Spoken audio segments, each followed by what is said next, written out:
All right, check 1, 2. Can you guys hear us? Check. Can you hear us, chat? Not started this shit until we know it works. Yeah, we can hear on stream. Just want to make sure, chat. I know you can hear because you can hear me. I want to make sure they No, can no, hear. I'm tuned into the stream. And I know you are, but I want to make sure chat's good. Sounds good, muted. I hate you all for whoever's telling me you can't hear anything. All right, here we go, man. Let's jump right into it. Hey, I'll start it off, guys, and then we can go around. Anyways, welcome to the ATMO Insights podcast, guys. Welcome to stream. Pleasure to have everybody here today. Just to kind of go into the quick introduction here. This podcast is just pretty much just about ATMO, right? You guys see ATMO doing a lot of things in the background. You guys see a lot of people we always have, events. We got 4 main events per year, and not many people know about, the behind the scenes, the staff, what events might be coming up, what's in our heads, how we're going to keep growing Star Citizen, the competitive nature of it. Maybe esports one day. Who the hell knows? But anyways, I don't have an agenda, so this is not me. I don't know if we're going this way or that way. We're just going to go at it, man. I want you guys to know a little bit more about, the people behind the scenes. And we're probably going to do this again maybe down the line in the future as we continue to continue to make these events. But for right now, I got 3 of some of the main people that honestly, man, cannot. Without these guys, ATMO events just wouldn't happen. So, we're going to go around. Everybody's going to introduce themselves really, really quick here. And, tell us a little bit about yourself. How long you've been playing Star Citizen, how long you've been in the community, maybe what you do at home, maybe, your real-life job if you have one, if you want to share. Don't get too personal because it's the internet. But anyways, first of all, I want to start off here with my man Corsair. Let's start off with you, man. How you doing? Yeah, I'm good. I've been working pretty solid in my normal day job, and so I'm in a hotel room 30 floors up in Melbourne somewhere for some stupid reason. Getting on here to have a chat to you guys. So on my day off, so I'm looking forward to hanging out with the fam and having a chat with you guys. But yeah, so I'm Corsair, and I've been in the Star Citizen community for. I think I kind of got into it around January 2016, and then I've been in very, very often since then, as you can see by all the tournaments that we've kind of set up. But yeah, I just started as a normal backer, and then it wasn't too long actually before, I think it was the initial announcements of moons coming in that kind of really got me interested, and that's really what got me back into day-to-day gaming with Star Citizen.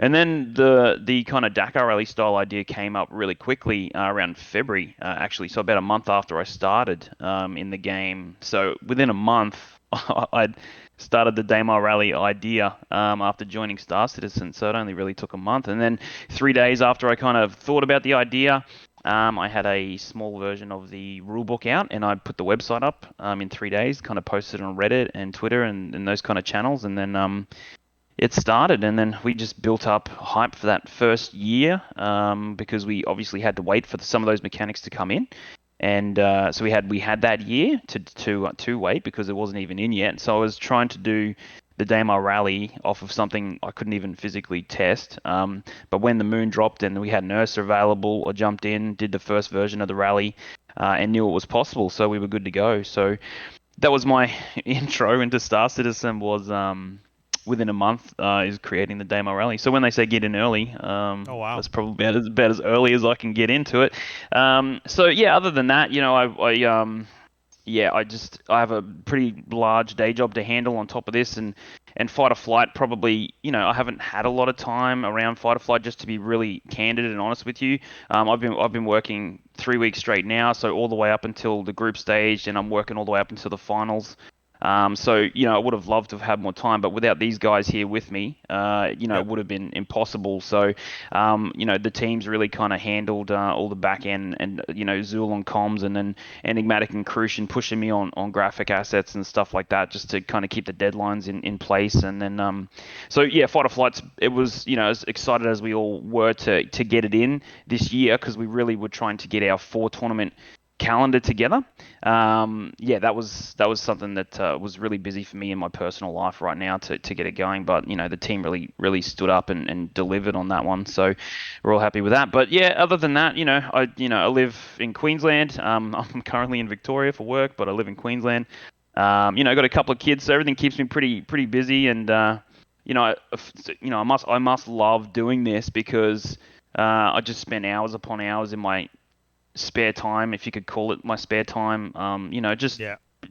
laboring away at this, and I love it, and I love the organization side of things, and yeah, so that's kind of who I am. I think at heart is just kind of bringing people together and doing something cool. So yeah, it's kind of what I'm into. But yeah.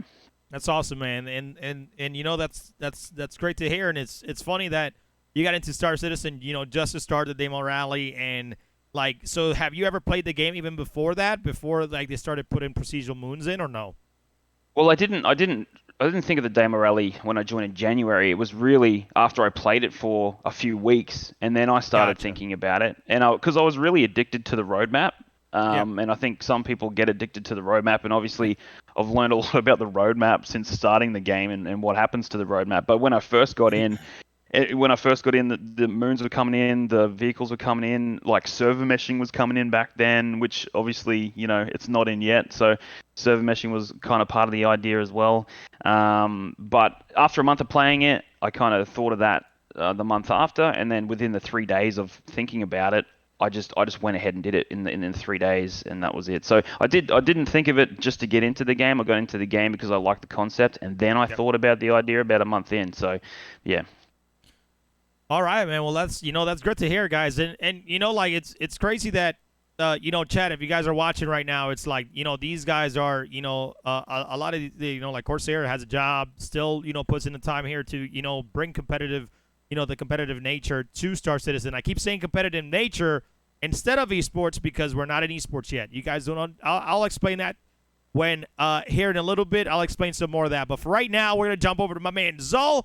Zol, let the people know a little bit about yourself, man. How long you've been playing Star Citizen? Anything you want to say? Just that you want to say, but exclude things in your life if you want to. Is all up to you, man. But tell us a little bit about yourself, Zol. Howdy, folks. My name is Zool, and depending on what day of the week it is, you can either call me head cat wrangler or the fireman. And my job with ATMO Esports is to kind of have your backs behind the scenes. So I'm the one that sets up all of our group events on both Guilded and Discord. I get all of our channels made up. I make sure that our teams are assigned the proper roles so that all of the information that Corsair and Crucian come out with, and even Enigmatic, gets sent to the right people at the right time for the right reasons. I'm exactly the opposite of Corsair. I don't have any kids in the house. I do not work. I am a video gaming bum that just sits here and pretty much plays Star Citizen about 12 to 15 hours a day. I've actually been in Star Citizen since the very first day of Kickstarter and have spent a little bit more money than is sane or probably smart to have spent over the years. I love the game. It is, for me, the game that I'm looking forward to. Out of every game I've ever played in my life, it's the game, with capital THE, and I eat, breathe, and sleep it. I study all the different stats and stuff for it. I really get into it hardcore. I love creating, helping to create and test all of our different races that we do for you guys. And I live actually in the US. I'm over in Cincinnati, not born and bred here, but have been living here for the last 12 years. And I actually started out with Atmo as a driver for my own org in the 2020 version of the Daymar Rally. We were in the Rover team. We had a horrible time due to different bugs in Star Citizen and our entire server getting griefed. And at the end of that, I was elated, and I went back to watch all the footage. And watching the footage, I kept on seeing what the camera guys were doing, and I said, "Man, those guys are really amazing. I would love to be one of those camera guys, flying around and just getting the shots and being able to, let other people be the stars on screen." So I guess it was about a month after the Daymar rally, I saw something from Corsair somewhere saying, "Hey, we're looking for people to help us out." And I said, I think I want to try this. So I got in as a camera person, and over the last 2 years, or a little bit more than 2 years now, I actually went from a cameraman I've done some broadcasts when Crucian isn't able to make it, so I help out with that. I kind of wear whatever hat I'm needed to wear at the time to make sure that you guys get the best broadcast, the best material, the best events that we could possibly put up for you. And that's kind of what my whole thing is with ATMO. I mean, you do a great job, man. You kill you organize well, and we do appreciate it. We do appreciate it, man, because we know you do a lot in the background, and it's funny because just like myself, like Corsair just find these people that just kind of just sticks, right? Like we stick with this because we love what we do. We want to bring a certain dynamic to the community that is just completely different from what everybody else is doing. So guys, I'm telling you right now, man, without Zell, there wouldn't be a lot of different things going in the background. The way Gilded is organized, the way Discord is organized, the communication, all of it. Like, it's all him, man. It's only one person doing all that, and we'll get more into the rest of the stuff. But let's jump over to my man Enigmatic, man. I love this guy like a brother. Sorry, I love the rest of you guys like my brother, but I like Enigmatic more, to be honest. I'm just joking, but Enigmatic, man, go ahead.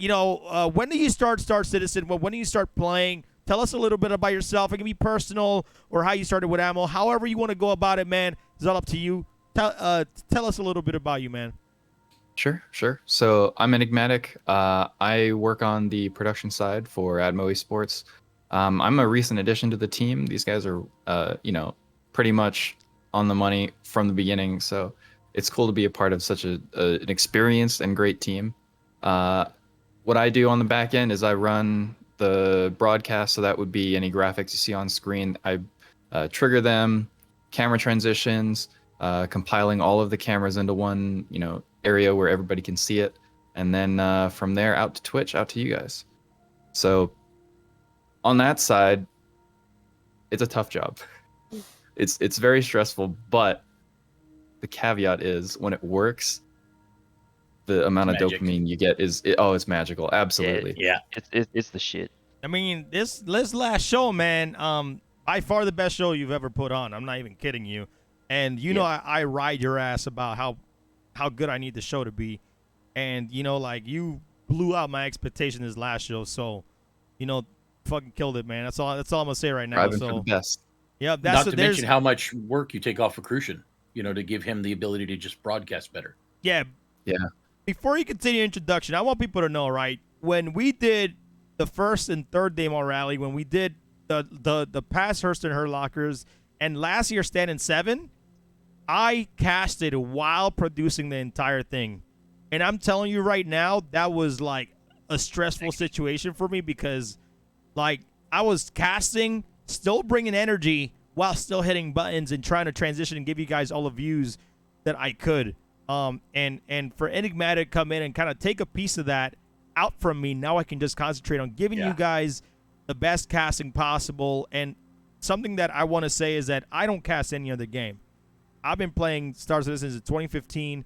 I cast no other game. This is the only game I want to cast, and the only thing I'll do it for the community. Other than that, I will not cast any other game because it just takes too much time to learn the other games. So, but yeah. Anyways, Enigmatic. So go ahead, man. You just finished off about the broadcast, but tell us a little bit about yourself, man, if you want to. If not, we can stop there. Let us know.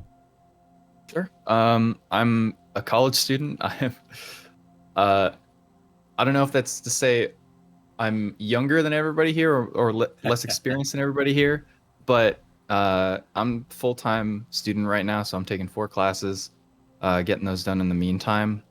Plus, on top of that, I'm in the student media section of my university, so we create and produce content in or around interests that we have, and then push it out through the university. So it's kind of a learning experience for a lot of people, including me. In my free time, I play a lot of video games as much as I can because being this busy is a little tough. But in that case, I do a lot of Star Citizen videos. I'm a freelance video editor, and I do some documentaries here and there as I see fit. But honestly, it's all about improving skills. I'm not all the way there yet, and I'm still looking to get better. Yeah, you're killing it, bro. I mean, you do a great job, man, and there's always more to learn, right? Like myself, like I don't like just doing one thing. I like learning photography. I like learning everything. Those photos that everybody sees of the trophies on our social media, that's me just, learning and figuring out, lighting and everything. But anyways, let's jump in. Let's jump into me real quick because I want to make it a quick introduction, guys. My name is Crucian, and I've been a content creator since 2014. And I got into Star Citizen in 2015. Somebody gave me a starter package, and I was like, yo, this game fucking sucks. And but the thing is, like, it was different, right? It was different. I never played a space sim before. It was completely different. I was like, man, this game is so realistic. It looks so cool, but I can't get out the fucking hangar, and I blew up. It was kind of trash. By the way, we have no logos, no sponsor logos. I kept that off because I just want to I want to be me, right? I want to be me today. So, like, I got into the game, and then 2015 to mid 2016 is like, yo, all I was doing is playing Overwatch. That's all I did. And then all of a sudden, Star Citizen 2.6, I think patch 2.5, and then 2.6, and then all of a sudden, I just started getting more into it. That's when I started getting into the community. And, like, after playing this game for so long, like, my channel blew up, man. Like, I had, like, viewers from everywhere. Like, I was like, yo, like, this is the game. This is the game that's popping. This game that's making me, grow my audience. And I started playing a lot, and I played it from, like, 2016 all the way to 2019 where I just took a break. But, like, even there was one point where I just disliked the community for a second because, like, all Twitch was all giveaways at one point. And I'm not trying to, knock on anybody on that because I've been around this community for so long. But at one point, it was just a giveaway frenzy, and that's why I took a break. But, like, when I grew as a content creator, it was like, look, man, I need to just worry about me. I don't need to worry about anybody else. And that's when I kind of figure out, like, that's how I started growing. And in 2019 to 2020, or to the end of 2019, I was actually streaming full-time and doing great. But, somebody else took my heart, and that's when I jumped in, right? I got hired by Astro Gaming as a events coordinator, and then now I'm an esports manager, and all I do is esports. Like, this is my background. This is who I am. I love esports. I have a passion for it.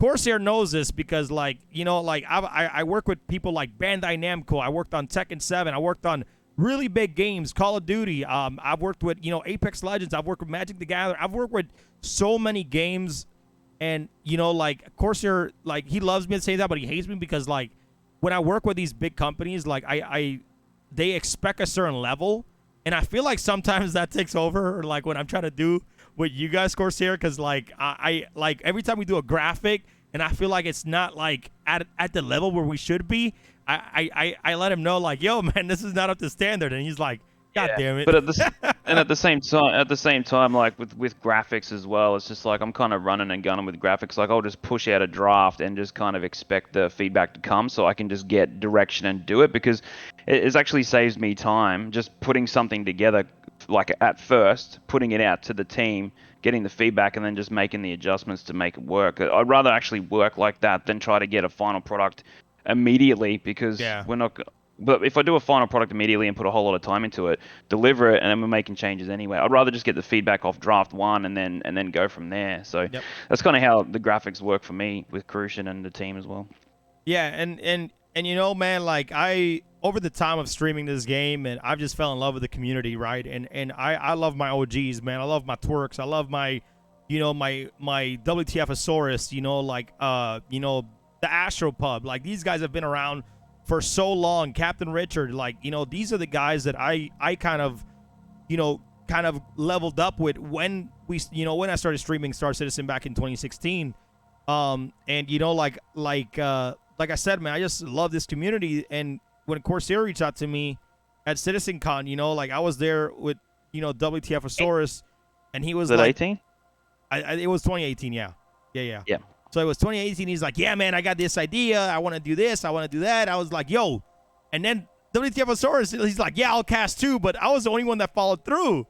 And Yeah. you know that first Daymar rally was like when I actually looked back at it, Corsair, a few I know. I saw those yeah pictures, a man. few Yeah. weeks ago. I'm like, bro, this is the most scuffed broadcast we've ever done. And then, We but were so basic. yeah, but looking at it to where we at now, man, like Crazy, man. it's Yeah. crazy. But that's gonna be my next point here, and we're gonna roll into like I know Daymar rally kicked off your vision for this competitive, zone in ATMO Esports.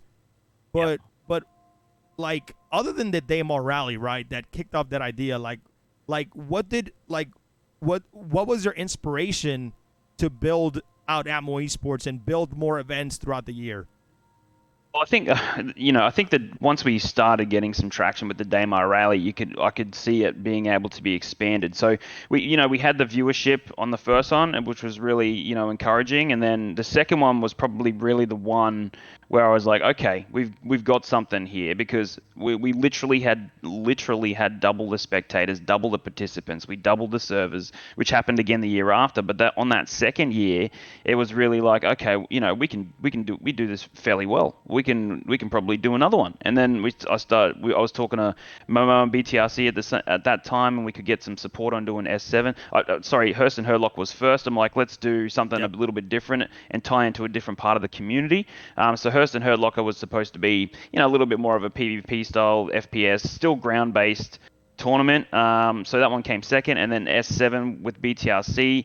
I was talking to Momo Taro at the time, and he was really keen on getting a league. And I'm like, okay, well let's do a ground racing league. So we started working on that, and then at that point it's like, well, we can't be called the Daymar Rally team anymore. Let's go further. Yep. And I worked hard on trying to create a reasonable name, and started the company. Literally, I think we've been going for almost 2 years now. April of 2020, I think. So legitimate company. It just after putting in one or two more tournaments, we just couldn't be the Daymar Rally team anymore. It was already on its way for us to produce something that is broader and contains all of that in one umbrella. And ATMO Esports is what came out of it. So it's and then the initial plan was like, after we saw how the schedule was working for the year with the Daymar Rally and the Hurst and Herdlocker, you could really see how long it took to prepare for one of those. Yep. So then I'm like, we can only really fit in four, large style tournaments in the year. And we did, like Chris and I talked about this early on as well. We thought, we can't just be putting on something all the time. It just wouldn't be as special. So, we wanted to just do one big thing, quarterly, instead of having, weekly streams or anything like that. It was about doing tournament focused events. And that's what ATMO Esports is about. So, Daymar Rally started it, but as soon as we started adding those extra tournaments and figured out how the schedule was going to work, that's how it all came together. Yeah. Yeah, When people were asking for it, they kept on asking, why won't you guys do this type of a race? Or Yeah, we do get when that a can we lot. see this type of event? And we just had the Daymar Rally, and we just had this really, really long endurance race. And people were like, we'd like to see you guys do PvP. And we're like, you have no idea how much time it takes to get these things together. We can't just meet up every Saturday and say, hey, here's a new race. Hey, here's another race. Yeah, just to give we've got people that are always looking for us to do something more. Yeah, like just to, for example, like the Daymar Rally takes at least 2 months of prep. Like we have registrations open for the year, and then but at least 6 weeks to 2 months beforehand. Zool and I are pretty heavy in the thick of it. 172 teams or whatever, and then there's upwards of 4 people a team. So you can imagine the numbers there. We're talking 14 servers of syncing 14 servers together. All the graphics we have to do. We do profiles for teams within that group. We've got Nago and FR17 in the old days, and giving us 100 odd plus or whatever security to help out. And it's just takes a lot of time, and to do that on a regular basis is just so tiring. It's so tiring. So yeah. I've been working on a documentary that hopefully I'll finish maybe this week. No, this is a CIG type release date. This is a CIG type release date. I was just kidding, man. Finals are coming up, but it goes into detail from several perspectives on the Daymar Rally. There's a tiny short version I had to do for class already out on my channel, talking about the security side. But we're talking like initial prep starts February, where we kind of trickle out some details and things. Then as the patches start working in, we're looking at testing, we're looking at community engagement, and then as things happen, as things start to push up towards November and December, that's when we're all hands on deck for the Daymar rally. So it's a long time coming, but honestly, for a 9.5 hour stream it was last time, it was pretty good. Yeah. For and to give the viewers out there a little recap, right? So ATMO Esports started with one event, blowing up to 4 main events per year. What you see now, 4 events. So you got Daymar Rally came in first, Hurston Hurlocker 7, Stanton 7, which was season 0 or season 1 was last year, and then came in our first time with a Fight or Flight. By the way, but before Fight or Flight came in, we did the Toby Gaming Clash, and even though that was a little bit, we were dropping and stuff. Don't worry, Enigmatic, this is behind the scenes stuff. But even though we were dropping, Twitch ingest servers wouldn't let us come back up as soon as we dropped. So it was a big back and forth. But at the same time, it's like we learned a lot. We've learned so much in so little time that when the real Fight or Flight came by, it was the most flawless show we've done, and the shows in the future are just only going to be better. Yep. So those are our 4 main events per year. And, I'm going to before I jump into the switch that we did for Fight or Flight, I want to talk a little bit, about Zul, because Zul, we've had Gilded crash on us multiple Daymar rallies and multiple times now. People don't know that you're working. Everybody's bashing Gilded. I'm not here to bash Gilded. I'm just here to let people know exactly what's going on behind the scenes, because guys, there's Zul in the background. He's talking to the developers of Gilded. He's making sure everything runs good. He's letting them know, hey, Daymar Rally is in a week from now. Make sure you guys are ready, because this shit's about to blow shit up. So, tell us a little bit about, without, giving too much detail and going in too personal, how is it working with those devs in the back end? And, what happened during these crashes? Was the server loaded too full, or what was going on? Because Daymar Rally had about, 700 people in that Gilded? We had 768 at one time, which, that's a lot of people to have in one gaming room. So what I can say about Gilded is a new company. Their app is built off the exact same electron that Discord is built off of. Yep. Which makes you think, hey, it should be no problem. You just kind of do the same things and it works the same. The difference is, though, is that Discord, when they built Discord, they used a lot of the known quantities of information in order to build Discord.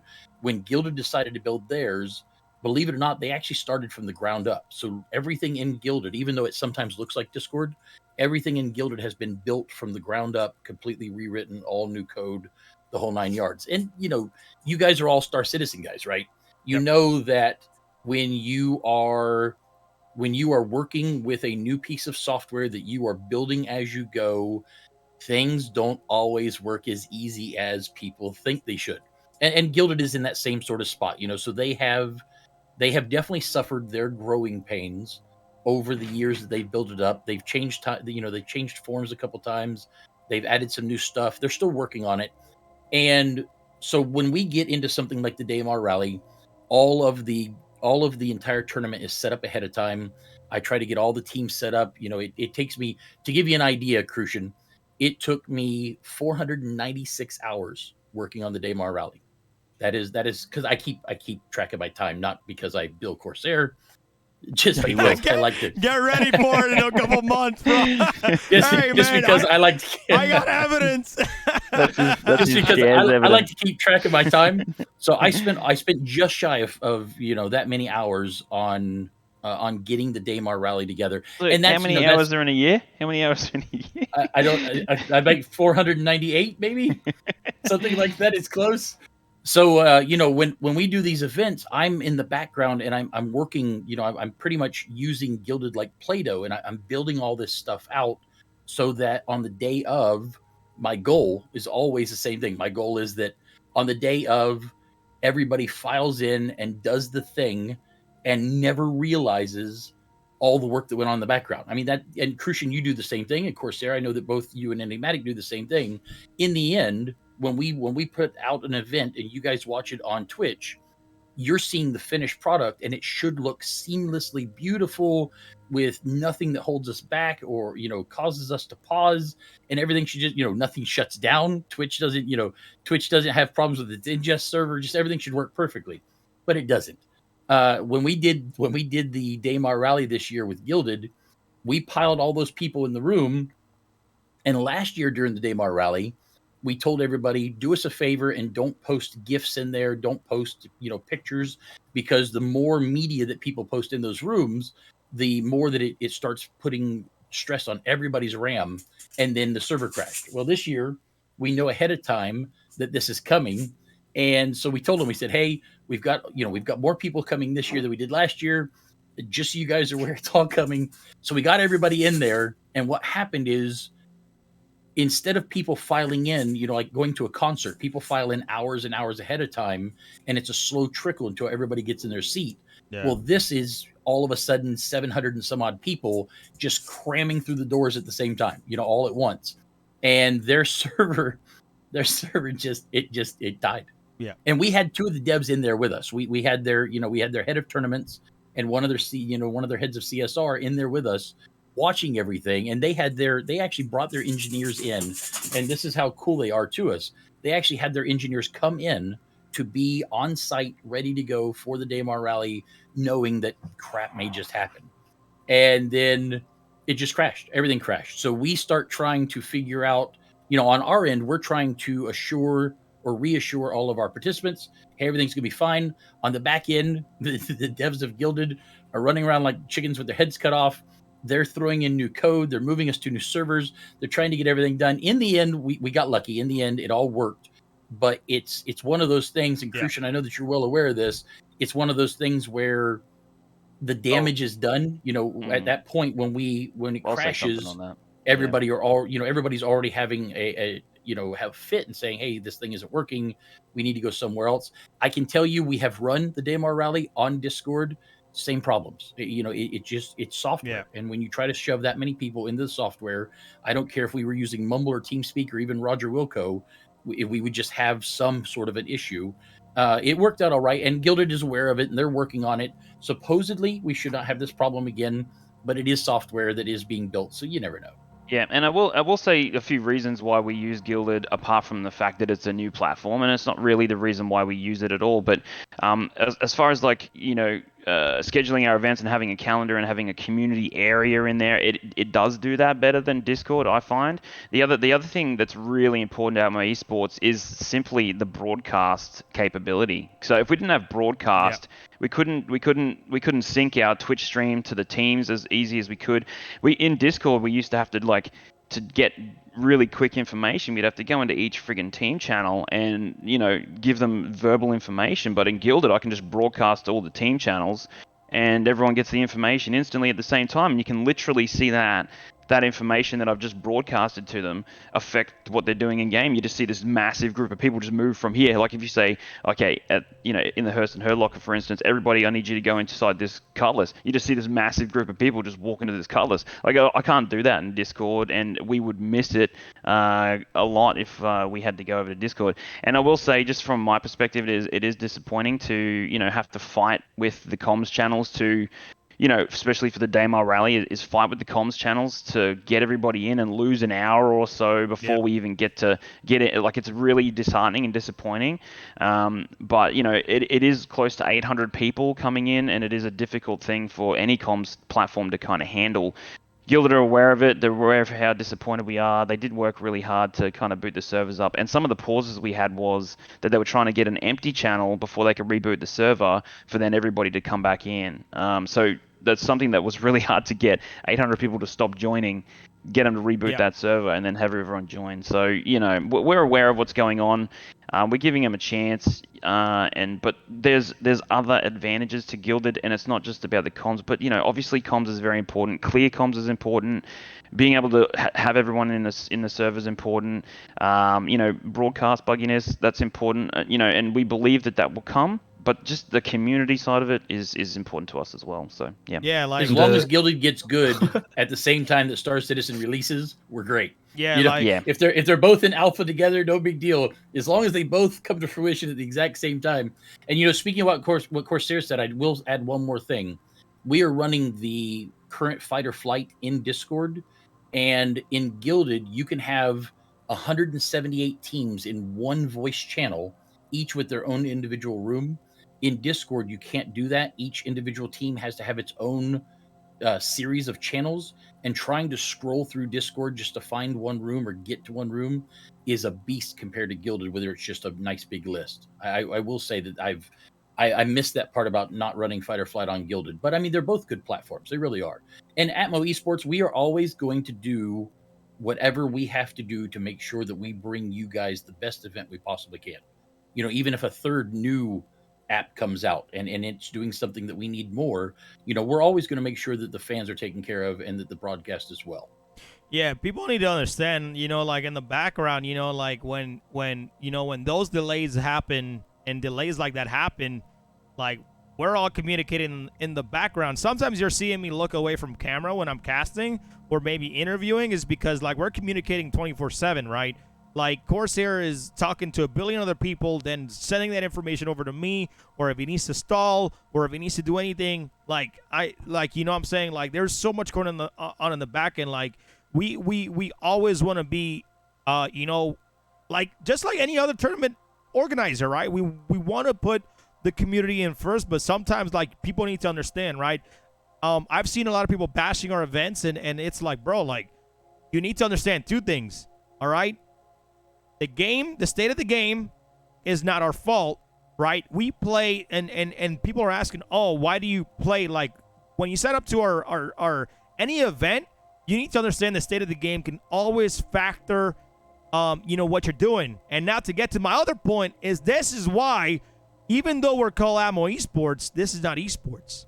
Because the game is not completed, the game is not optimized, the game doesn't have competitive integrity. So that's why I say we bring a competitive environment to Star Citizen. I don't say esports because since I work in esports, I know the meaning of it in just on a broader scale. I'm not saying other people don't know the meaning of it, other people don't know this or don't know that. I'm better than everybody. It's not that. It's just that I know what it takes. I know, when I can say Star Citizen Esports, trust me, I'm going to be the happiest person in the entire planet.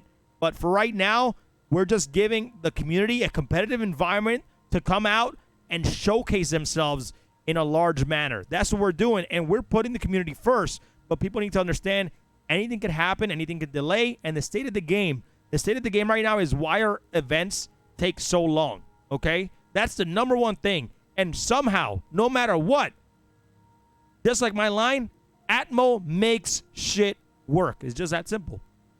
Every single time. Crucial. I'll add one thing Corsair. to that. Yeah, I'll add one thing to that. The other comment that I've seen regularly and we've had before is, why do you even try to do it in this environment? What's the point? Like, the competitive nature isn't there, and like we do it in an emergent environment too. So it's yet again another level that is difficult to manage in a very competitive environment. But at the same time, like we've been here for probably 5 years, going on last January. Like we've been building on this to be ready. So we're happy to test in this environment. We're going to know everything about everything when it comes to full mechanical release. And we're trying to practice our broadcast quality, everything we do with comms. We're constantly learning. Every single tournament, we figure something else out. We need to do it. We're not going to quit. We love it. And I've heard big streamers, and I won't mention a couple of them, not directly at us, but I've heard them say, why do people try to do tournaments in this style of game? Like, why do they try to do it in this alpha format? And like, well, I think, I feel like we have to do it. I feel like there's no alternative. I've seen other tournaments just drop and fail because they're scared of the bugs. Like, we've never not run a practice run ever. Like, we've always done it, and you have to do it. You got to be there the whole time. You can't just take a break. You'll fall off. Everyone will fall off. So yeah. Now, if go. I was going to say, if you've got a small dog that gets run over by a car and it loses a leg, The dog doesn't just lay around and say, "That's it, I've given up on life." You see all kinds of three-legged dogs running all over the place because that dog figures out how to adapt to its situation and thrive despite it. And really, in the end, our events and the way that we run with Star Citizen is the exact same thing. We're always, until the game's released, and maybe even after, we're always going to be in a position where there's something that we have to work against or through, but it's never going to stop us from doing so. We will adapt. In fact, fight or flight, it was what, a year and a half we worked on fight or flight, and it was supposed to be a 20 on 20 org versus org thing. Yeah, Now we'll we get got into fight or that. flight going Yeah. on, and it's a 2 versus 2, and that's because we had We'll to get work into with that. what we had. Yep. And then we adapted and we continue to move forward with what we've got to still try to produce the best thing we can. And Enigmatic's a huge part of that as well. That that improvement of the broadcast. I think. Yep. Yeah. I think that's what we've always been striving to do, is find someone who can come on and help us out and make that whole part of what we do so much better. And we're so much better to have him on the team. So I'm really, gonna say something, and I'm gonna jump on you, Enigmatic, real quick, right? Like people, like I've been streaming for 2014, right? And I started off, and I'm gonna tell you something. You need to find in the years that I've streamed, I've found people that are just there for who you are as a person, and those people are the ones that just make me feel like I can win the world. Like those people are always have my back no matter what, and some of them are in chat. Like some of them are in chat just here supporting me no matter what. And just like Zol, Enigmatic, myself, right? And I'm gonna make this clear: we're all volunteers, okay? Papa Freedom, nobody's here making the overtime. But I paid for this shirt. Yeah, we're all volunteers, and it's tough because we're all given time. I work 50 hours a week, and I give 20 hours a week to ATMO, or maybe even more sometimes. And this is how it is. But Enigmatic, right? You came into us, and I secured VMix for us. I did all this stuff. Like I want to hear your experience from when you started, from the broadcast aspect at ATMO Esports, because I know you were a camera before, and we're like, you know what? We need to level up. We need to level this shit up, Corsair. Like, we need to make this better. I'm gonna get VMix.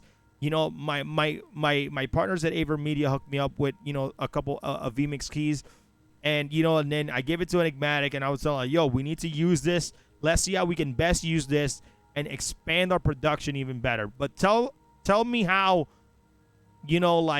from when you started helping us with production to now, how are things different, and how much have you learned?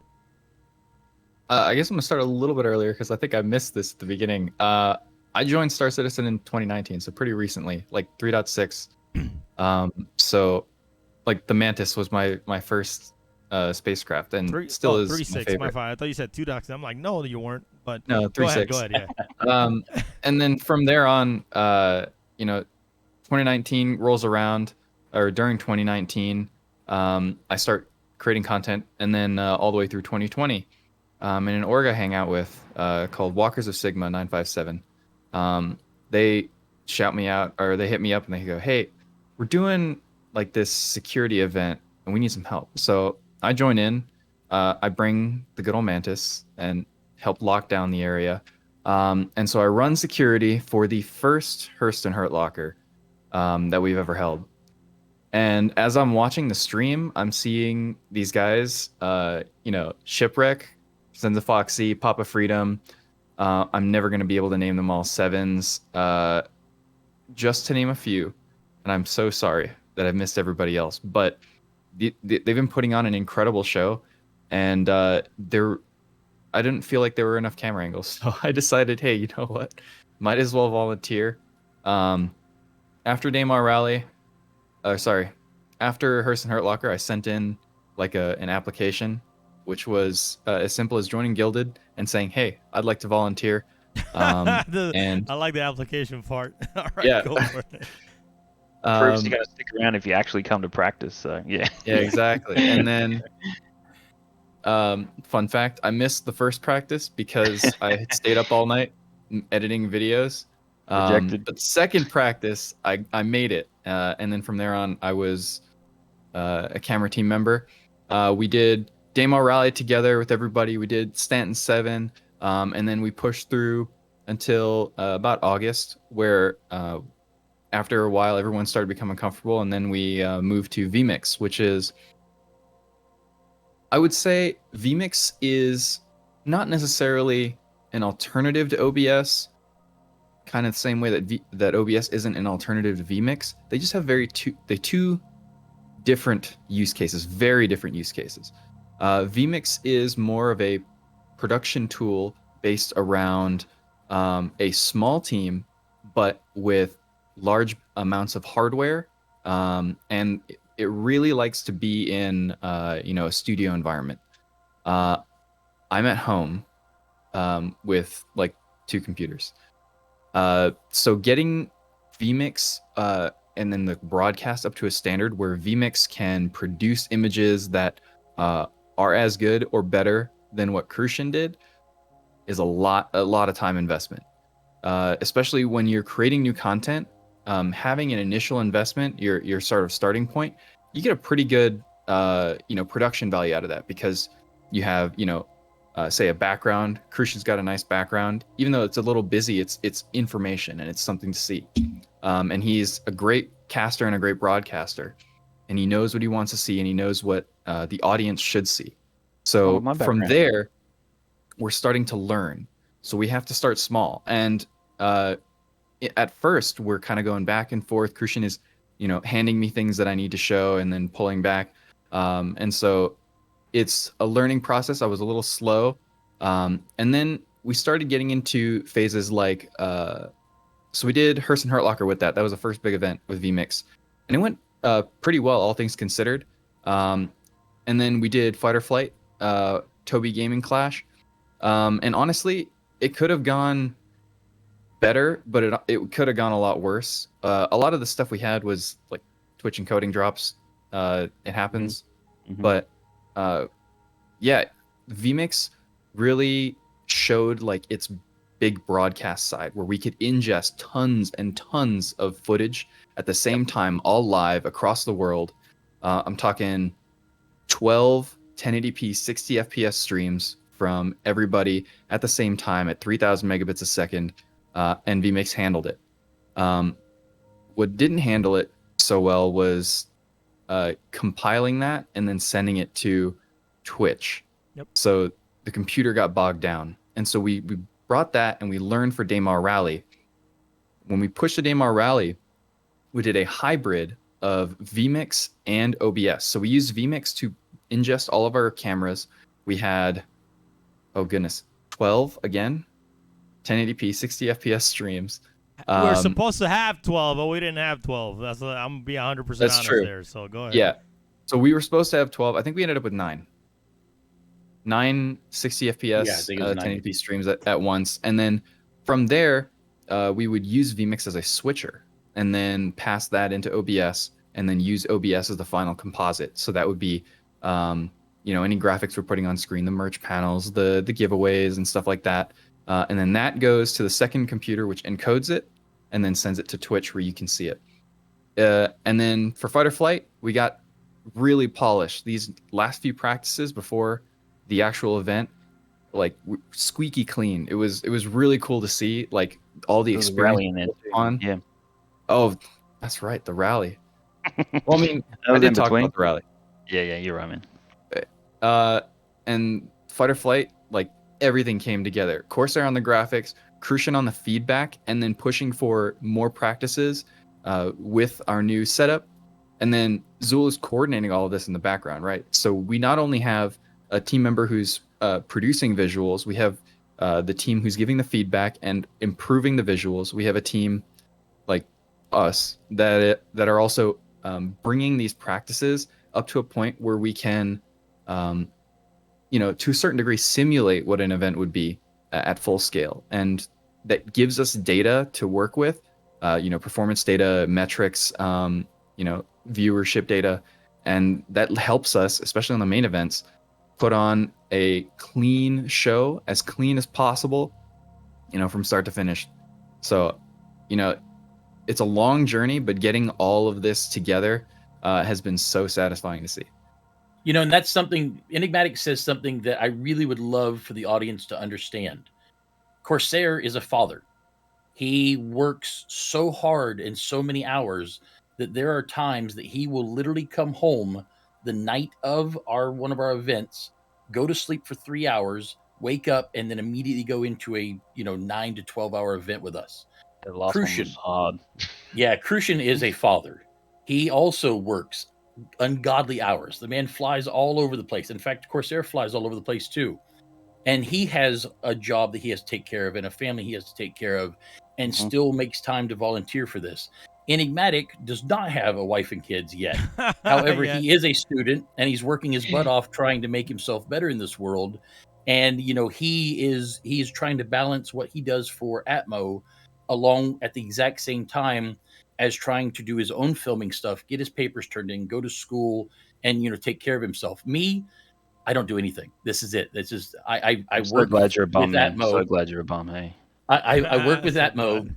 because I love Atmo and I love what we do, and that's why I'm here. But our camera people, all the people in the background, our volunteers that help us as markers, those people who show up to run server leads for us, all of them have jobs, they have families, they have spouses, they have aspirations in this world, and all of them give of their time every other week. And I know Crucian didn't say this earlier, but we only have 4 major events a year, but we have an event that goes on every single other Saturday of the entire year except Practice, for the yeah. month of December. Practice. That's Yeah. it. So yeah, we have a practice every other week in between all of these different events that we run. And all of these people that come out and do this kind of stuff, they give of their time and they volunteer and they help us out. They don't get anything. Nobody gets paid. Nobody gets free merchandise. Nobody gets a new car. And we all do this because we absolutely have one thing in common, and that is an absolute abject love for Star Citizen Yeah, a and lot of being a able lot to of bring the these things for you guys. a lot of the support we get, monetarily, we have some sponsors, obviously, and we sell a little bit of merch, but that all really just goes back into it. Like, for instance, we've just employed someone to create future assets for the next round of ceremonies coming up as well. So we're just putting money straight back into Atmo and trying to just get it on another level again, another level again. And I think you're gonna see some pretty cool, more broadcast can't assets wait. that Enigmatic gets to have a play with, and we got some cool ideas around that as well. But we got a lot of future stuff coming up as well. Hopefully, we get to be at some conventions this year. We got Beacon coming up too, which is going to be cool. So Yeah. I'll be there. I'll be there in the end of May in Liège near Brussels. So yeah, if you're in Europe or the UK, you should come over and help us out. Check us out. We're going to give away some. I'm going to have printed rule books. We're going to have posters. We're going to have some pins. We're going to have video display, and we're going to have some trophies on display. So if you want to come and have a chat, we'd love to see you down there for sure.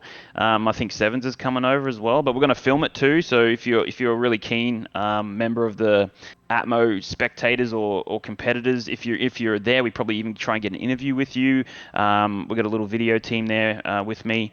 So it'll be worth it if you get to come along. We'll get some footage of you and ask you some questions and get you on camera too. Because by the time we get back to CitizenCon, we're going to have a pretty large video production going on where we're going to be doing lit video interviews. We're going to be doing lit portraits for people as well. We're going to create profile images of anyone who wants to come and visit us. So we've got like a bit of a huge kind of back end thing happening behind CitizenCon as well whenever we get those final announcements. But heaps coming up this year, hopefully, fingers crossed. Yeah, we'll jump into that because I have a question pertaining to that. But I just want to reiterate, guys. Like a lot of us, look, man, we understand, right? We understand that a lot of people don't have the time to give us, right? We've been through so many volunteers and so many people that just have real life, and we get it, right? I'm not saying, come help Atmo, come give us 1,000 hours, a week. Like, we're not asking, man. Like, I genuinely love these guys. Like, and it's not just these guys. In our next Atmo Inside podcast, we're gonna bring in some camera crew. We're definitely gonna bring in some other people whenever we do this again that are really gonna you guys are gonna see how things are done.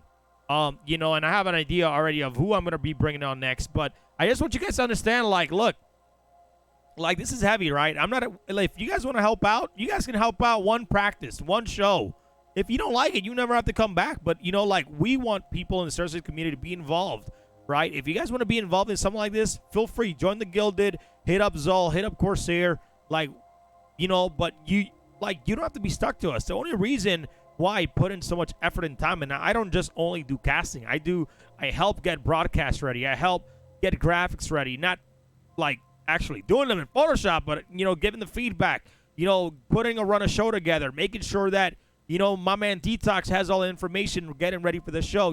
Social media. I'm the one running all the social media. Doing partnership stuff in the background, helping Corsair, get sponsors so we can pay for these trophies, pay for these ships, pay for the merch that we give the competitors, because that shit is not free. None of it's free. So I do a lot because I want to do it, because I want to be a part of this team, and I want to be a part of the Star Citizen community in a bigger way than just content creation. And that's my reason for being here. But before we jump in, I'm going to show this video, which is going to lead to my question here for you specifically, Corsair, because they're going to ask. But I'm going to show the video where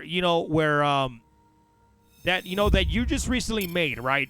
I want people to see that video that you just recently made, talking about, maybe when we hit live events. So let's watch this video real quick, and then we can jump into the question that I have, okay? So hopefully you guys can hear it. If you guys can't hear it too fucking bad, I don't know what to do. So hopefully you guys can hear it. Let me know in chat if you can hear it, but let's watch this real quick. ATMO Esports operates a little differently. Born from emergent community events like the Daymar Rally, the natural progression was to create esports events within an emergent environment and provide tournaments for esports teams in a unique way.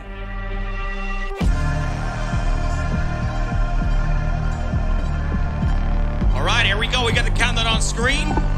5, 4, 3, 2.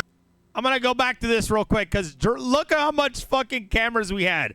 And that was me on OBS casting and producing that with my man Enigmatic. I think this was our third Daymar Rally, and that shit looks crazy. This is where we need to get. By the way, Enigmatic, take a note real quick, because this is what we want to see for the next one. I love you, man. I'd love to see that again. Yeah. All right, here we go. My bad. 3, 2,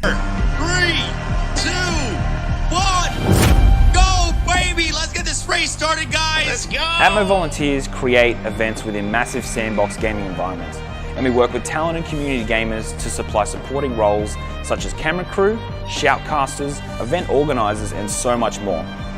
Our team is a group of passionate professionals from all over the world, all with gaming in their veins. We operate purely online, and everything we do is created collaboratively. Yeah, it's going to change the way we play the game. We're in this space today to talk about our biggest adventure still to come.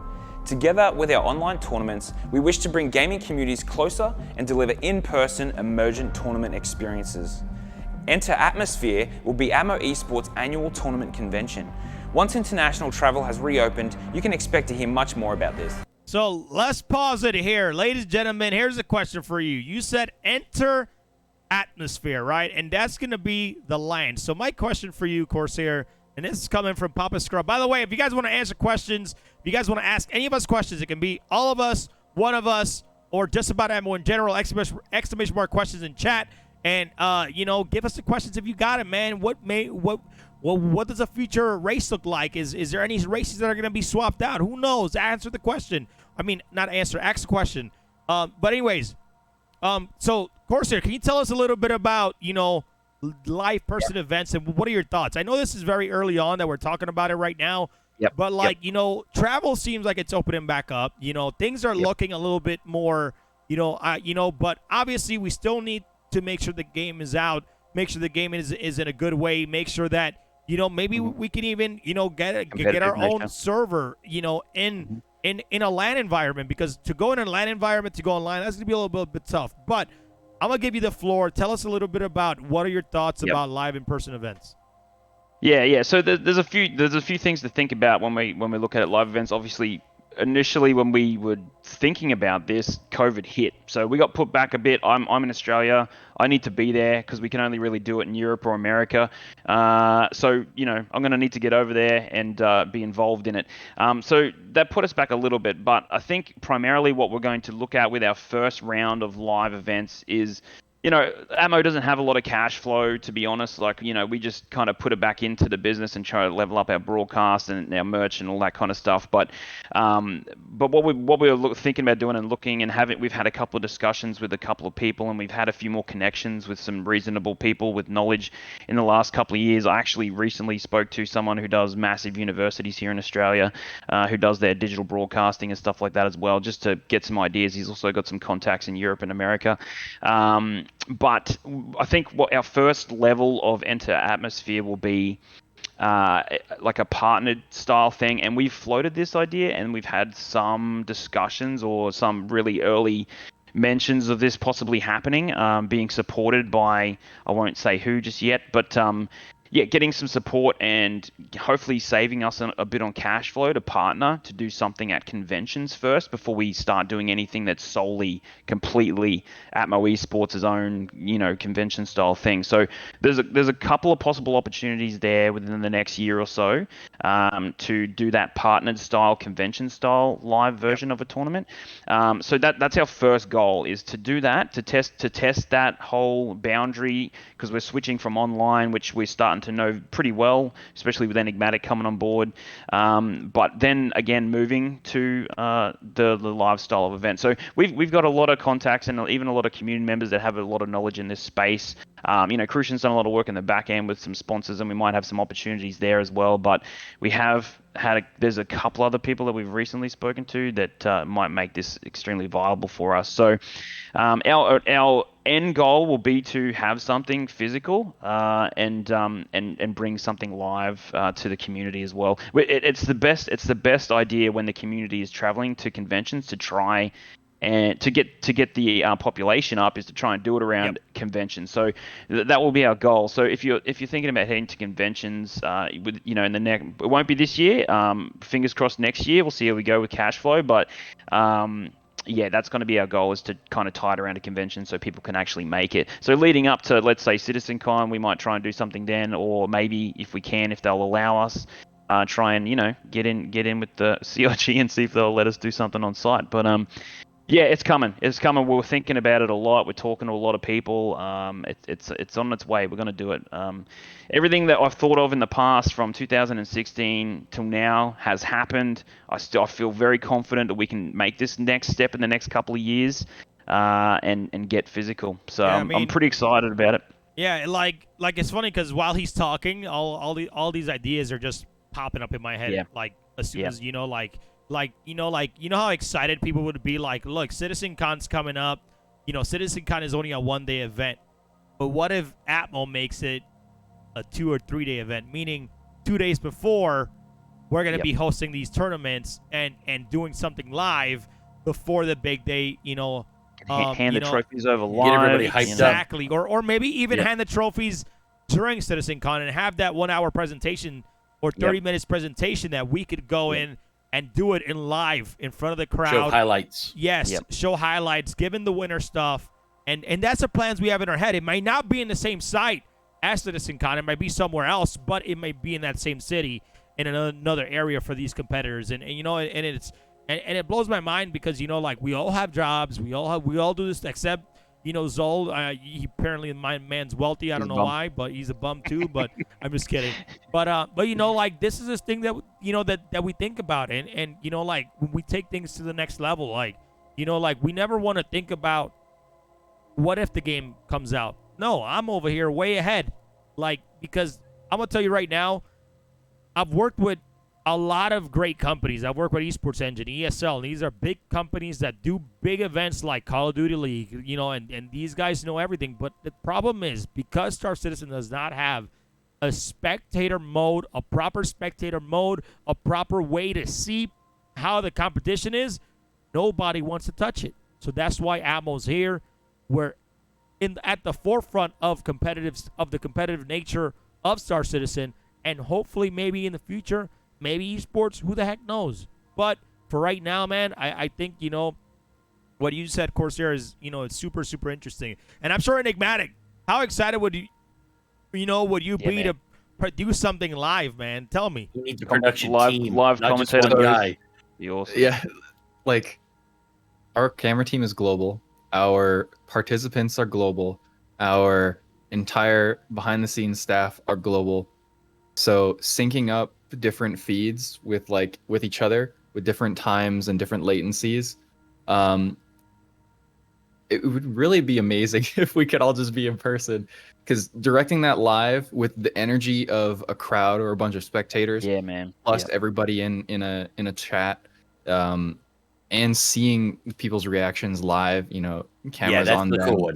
that would be amazing. Seeing the participants, standing Yes. up at their chairs and cheering, or jeering at somebody, Getting those kind pissed of off when they reactions get aren't shot something down you by get. Papa Freedom. Yeah, Corsair, man. I have to Oh. ask, looking at the video that Crucian's got paused right now, Yeah. can I get one of those cool looking red Atmo lamps on the merch store? Hey I man, want one of look, those. I gotta say, like Lamps. the predefined 3D. graphical elements that we had to purchase didn't have a lot of options. They just came with a red lantern. But let's put an Atmo logo on it and chuck it on the store. Why I not? love it. I'll buy one. Anyways, I hope that answers your question there, Papa Freedom. But look forward to it, man, and doing this maybe once a year because to maybe we run circuits all year long, right? So we run circuits all year long for all these events, and we just do the finals, a few days before Citizen Cons. We do all the finals, not only for all of our events. We just all one big final, man. It would be I'm just insane. handing in my resignation right now. It's Well, just well, we all of it can't. at We once. can't. I'm done. Well, we can't do that with Dame Rally because Dame Rally is just one big endurance race. But Yeah. the thing is, Yeah. People like Jed Heller and other, Diplomat, they just as the game develops, man. Honestly, Dame Rally is gonna have to either get longer or is gonna get cut down shorter. So maybe we go all back. the way around Damar. No, All the way. It's one big loop. maybe we go back to going to the to the original point, which was Wolf Point instead of Kudra Ore. Who knows? Because that would make the race definitely a lot longer, but definitely more interesting. But who knows? Anyways, I'm just spitballing here. So let's finish the video real quick, and then I can roll into my next question here. So before we finish the video, let's talk about the Hurston Hurt Locker real quick, and I'm gonna stop these at everything. Corsair, I know me and you talk. If you want to talk about it here, like I said, this is just the nature of me. If you want to talk about it here, we can. But if you don't want to, it's okay as well. But I'm just gonna throw it out here. I know we talked about the Hurston Hurt Locker in the past, and I think the Hurston Hurt Locker has been great. But I feel like I feel like this is one of our I guess I don't know how to say it in without trying to be negative, but it's like one of our lower end events that we do every year, and I feel like until the game gets to a certain point, maybe we can do a some crazy battle royale or something. Like, how are you feeling about just this event in general? Like, has it been successful, or do you feel like it hasn't caught enough that you thought it enough momentum as you thought it would? Like, tell us a little bit about the Hurston Hurt Locker. Yeah, so the one thing I like about the Hurston Hurt Locker is that it's our shortest event. It's a one-day event. It doesn't take nowhere near as long to produce, set up, and deliver as the other events. So, and especially around CitizenCon, because it is around the same time as CitizenCon when we all have less time, especially when we're going to be traveling, to and from CitizenCon. So that's the one thing I love about the Hurston Hurt Locker is that it's kind of a little bit more of a casual tournament for us, even though it still is creating a competitive nature. I think one thing that we're really lacking on the Hurston Hurt Locker is tracking who's not left in the crater. It's quite difficult to kind of do that. I think we need a few more mechanics to make this a little bit better. We added the Tonks this year. We added a different division, so we had a little bit more variety. But yeah, you're right. Like, we still had an increase in viewership from the first year, so it does have the potential to grow. And I know some people do love this event. It still has a team aspect to it as well, which I think people like as well. But yes, you're right. There is a high chance that in the future we will maybe rotate one of our events. If we think that we've got a better idea, we might switch the Hurston Hurt Locker out for a period of time and try another event, because it's a perfect time slot to add another event, but as long as it has the kind of timeframes that we have, because we do need Hearst and Hurt Locker to be a smaller Smaller, produced event. Yeah, we do, because it's just around that time is just so busy for everyone with CitizenCon coming up. Because I'm prepping graphics, I'm printing material, getting merch ready for CitizenCon, traveling, on top of the job. I usually take about a week off to go and do CitizenCon. So it's just it's a rough time to hold the tournament. So I'm just glad it's small. So if we do switch it out for something, it will be something small and still kind of probably FPS maybe based as well. Yes. So yeah, but at the same time, I'd like to give it just a little bit more time, because we did see an increase in viewership for that over the second year. So yeah. Well, I mean, the Daymar Rally is set in stone. The Daymar Rally is what we're known for. I mean, that's the thing that got us put into the lore of Star Citizen. And the Stanton 7 is something that we could technically switch from star system to star system. So every year it can be a completely different series of races in Pyro, and maybe the year after that in Nyx, and the year after that in Terra. And as they come out with new star systems, we can move the Stanton 7 and even possibly rename it to something else, that kind of works with that, to be able to move it around. I've always thought of the Hearst and Hurt Locker and Fight or Flight as sort of what I like to call swap out events. If we come up with a great idea, or if somebody from the community comes up with a great idea and we're able to develop that idea into a good Atmo event, then we might be able to take a year off and put a different event in its place. And really, the Hearst and Hurt Locker is technically our first event of our year. That's when we that's when we have all of our sponsors reset and we get our new merch for the year. And so the Hearst and Hurt Locker is kind of our very first major event of the year each year for us. And being able to swap that out while you're still moving around, as long as we find the right kind of event, would be easy to do, just to give it a chance to breathe, like a bottle of wine. Yep, and one thing I'm gonna throw in here is that for those of the people that that are watching, CIG watches all of our events because it gives them the idea of what could be better in the game. Daymar Rally is specifically they're wondering how they can add compasses to vehicles, or maybe they can make a race kit to put into the game for people that they want to create their own events for the community. So. Our events not only are bringing out the competitive nature of the community, it's also helping the developer, make the game itself, and making the game even better. So, not only us for that's up here, but everybody else that, our cameras, man, that really do a great job. Markers, everybody that all the volunteers, all of us, and like I said, I'm gonna bring more people on the next one and swap different people out so they can tell you their story and how they started in Star Citizen. But man, it's there's just so much going on, and I cannot wait. We keep saying soon TM, the game is gonna come out soon TM, but I don't think people understand how close this game is to a beta.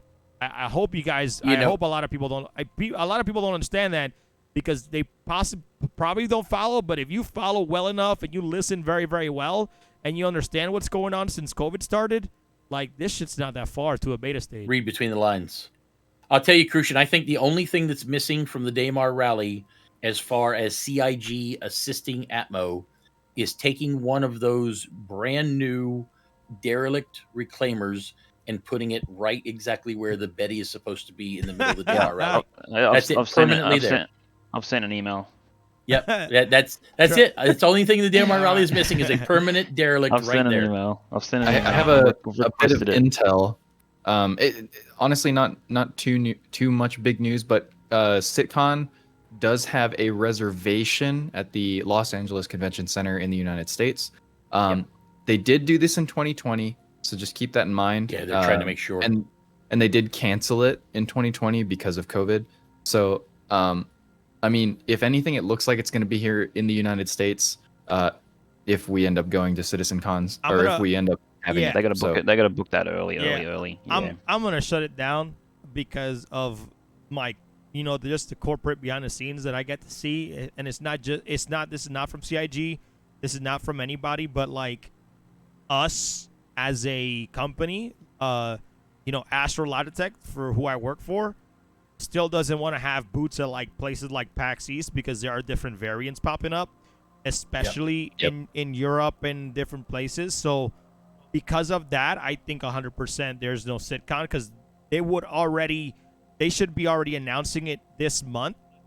And there was no, like, usually they'll do hints about it, on their shows, and there just hasn't been anything yet. So I feel like this year, I don't think that there's gonna be a sitcon. I think they're just gonna hold it out to be safe, and not deal with anything. I feel like maybe they might do a digital one, and then next year go back to a in-person CitizenCon. So, Well, I mean, with it being April and Chris and everybody moving over to the UK, there's going to be so much stuff switching. There's so much changing of the guard over there. Anyways, if they were going to do CitizenCon, I would imagine it would be over there that first time because at least he and all of the major team would be close to the venue. Instead of having to come all the way back to in America. Yep. Yeah. But do you consider that the United States is kind of lax when it comes to COVID, so that could be a factor that they consider. However, craziest place to have it. So yeah, they have canceled it before, and honestly, until we hear anything from them, we don't have any info. So here's something that people need to also find out, right? And I found this out by myself, but also Reddit kind of like gave me a boost on what I was thinking. Like, there was a lot of things that they were working on, as a developer that was going straight to PU. And if you notice, things are not going to PU anymore. Where things are going to SQ42, so they're building out everything for SQ42 first and then putting it out into the PU. Instead of going to the PU and then put it in the SQ42. Right. It wouldn't do that shit if I just figured they moved a bunch of resources. I think they just moved a bunch of resources off PU development, to Squadron 42 to get it out. They got to get it out. Yeah, they need to get it out. So I people I have don't been know. clamoring for too long.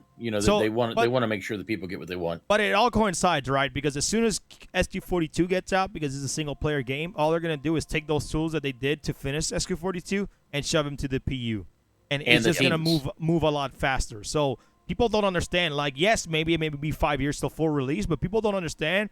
One day you're gonna fucking wake up and be like, "Yep, game's in beta," and you're gonna be like, "What the?" Trust me. Like, I'm not saying, look, I've been a backer for a long time. I'm the person that has patience. I don't get mad. I don't care. This is just me. But, I think, like, a lot of people don't understand how close this game is. That, and we always make jokes like, hopefully the game comes out before, Zol, before Zol, grows some gray hair. But anyways, you go. We were talking the other day in a DM, and I said, "Don't worry, Corsair. When I die, I'll make sure my granddaughter is prepped and ready to take over my job. Keep it moving before the game comes out." All right, let's finish up the video real quick. And I'm gonna pause the rest, and then we're gonna go into we just started rehearsing her locker. I'm gonna jump into Standard 7, and then we hit a lot of on Daymar Rally, and then we'll kind of finish off with Fighter Flight. So let's finish off the video real quick. Maneuvering. This is gonna be the kill shot. This is gonna be some.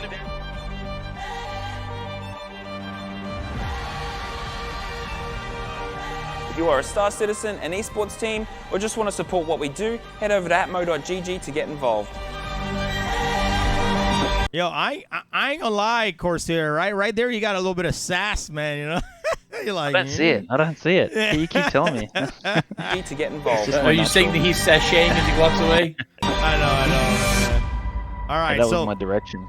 I know. So here's the video. Let's go back to our to our main screen here. But look, let's jump into Standard 7 real quick, right? And I got a quick question here, and this is from Croncy, right? So, and I'm not sure if everybody else knows, but so I guess for Corsair, how is preparation for Standard 7 going, and what are the signups looking like? Like, is it better than last year? Is it going pretty good? Is it steady? Are we gonna have some great competition this year?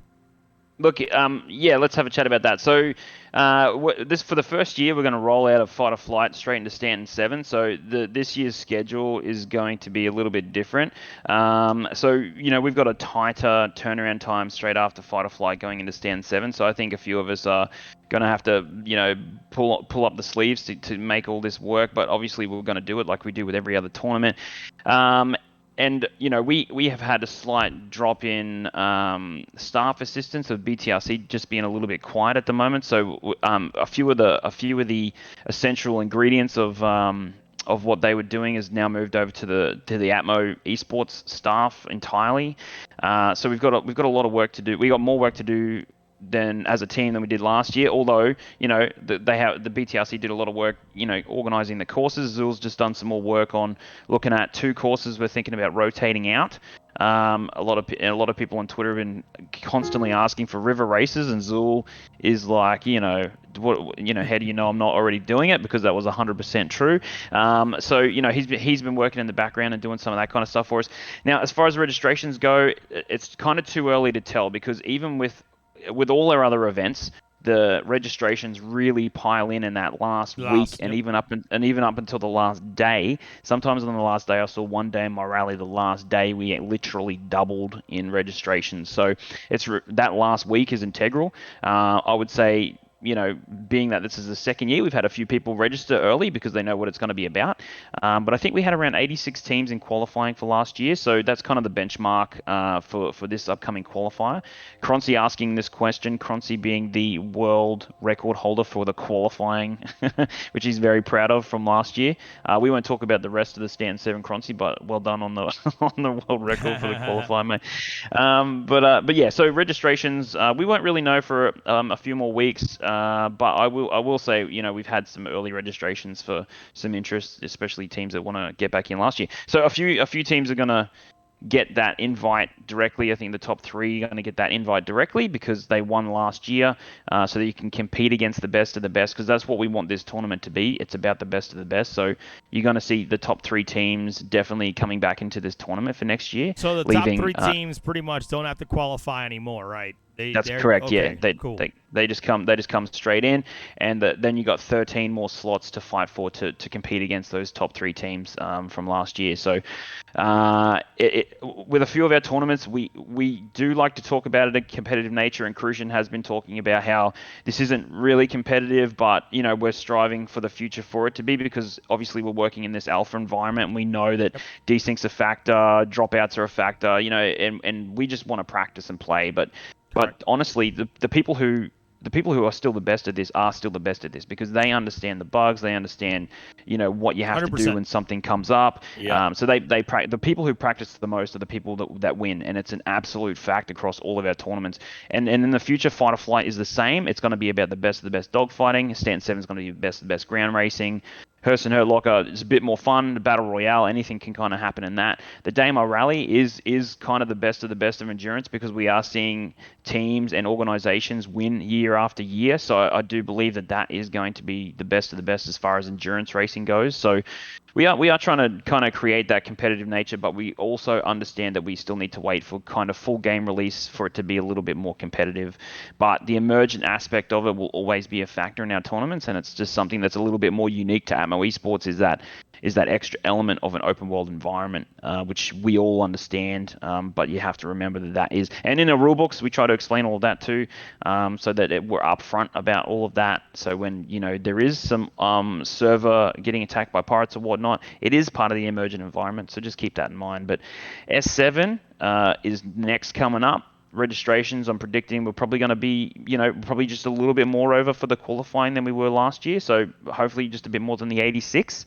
And then the top 3 going straight in. So good luck to everyone who's registering. If you want to register, go to stand7.com or atmo.gg, and you can do it there. Yes. And what I'll Just wanna say, jump in Crucian, before it. before you continue, I'm going to give everybody that's watching this program a little bit of foreknowledge. I might get in trouble for it later, but that's all right.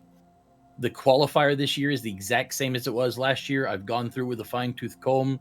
It is working great in 3.17. So if you guys are planning on doing the Stanton 7, get out there and work on the same qualifier that's on stanton7.com. It's exact same as last year. Run it and get used to it and get ready for it, so you guys can grab one of those 13 spots. Yep, it's in the rule book, and we're going to rotate those tracks out once we finalize the tracks into the rule book. So the rule book will come out a little bit just before for the new tracks, but the majority of the tracks are still there. Yep. And the qualifier is 100% there, so get qualifying. Well, Enigmatic, did you have something to say real quick, by the way? Oh yeah, Stanton 7 qualifier. If you haven't watched it, tune in this year, because Stanton 7 qualifier last year was so fun. We had spectators watching on the sidelines, great. everybody waiting for their turn. We had excitement on the stream as times got made and then times got broken. So Officials definitely riding with the so racers, fun. Oh actually yeah, timing absolutely. it live. You guys could see It the was times cool. on screen. It was Yep. great. Anyways, to jump into it, man, Stanton 7, all right, is going to happen. Qualifiers are May 7th. Sign up at stanton7.com. Trust me, you don't want to miss out. Remember the top 13 people the teams that qualify, because you could honestly do it 1v1, I believe, right? You can't do it with one person. So you can do it with one person. So, get involved.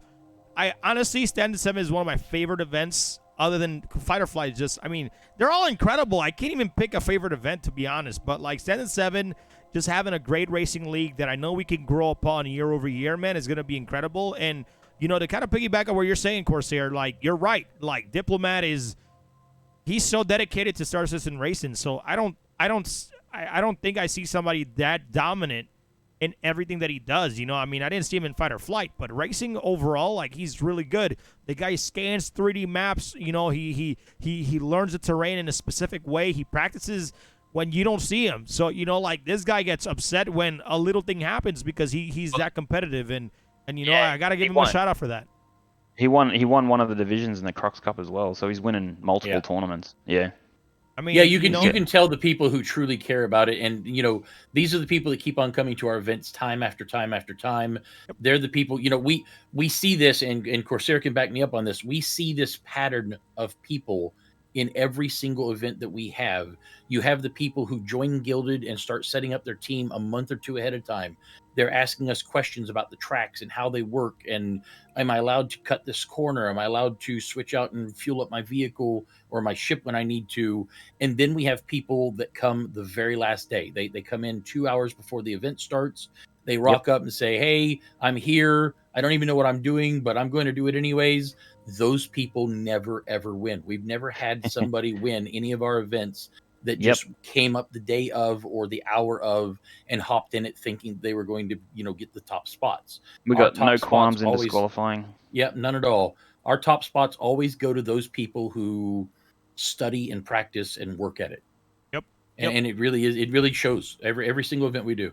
Yep. And lastly, right, when you qualify for the Stanton 7, like, we are going to swap out 2 races. And I don't think we're going to tell people maybe until they start qualifying or closer to the date, like, because every time, if they qualify, they have a week or 2 weeks before the next event to go and practice, that for a few hours to get ready for the next one. So we give the competitors 2 weeks in between after the qualifiers until all 7 races. We give them 2 weeks to make sure they practice course 1, 2, 3, 4, 5. So it doesn't matter if we switch, if we switch that course at, now or then, they have 2 weeks to practice. So I can't wait to see what new 2 courses we bring to the table. So, but here goes my last question for Stanton 7.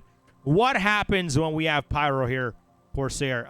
Like, is it Stanton 7 anymore? Are we going to Pyro? Like, what are we doing there?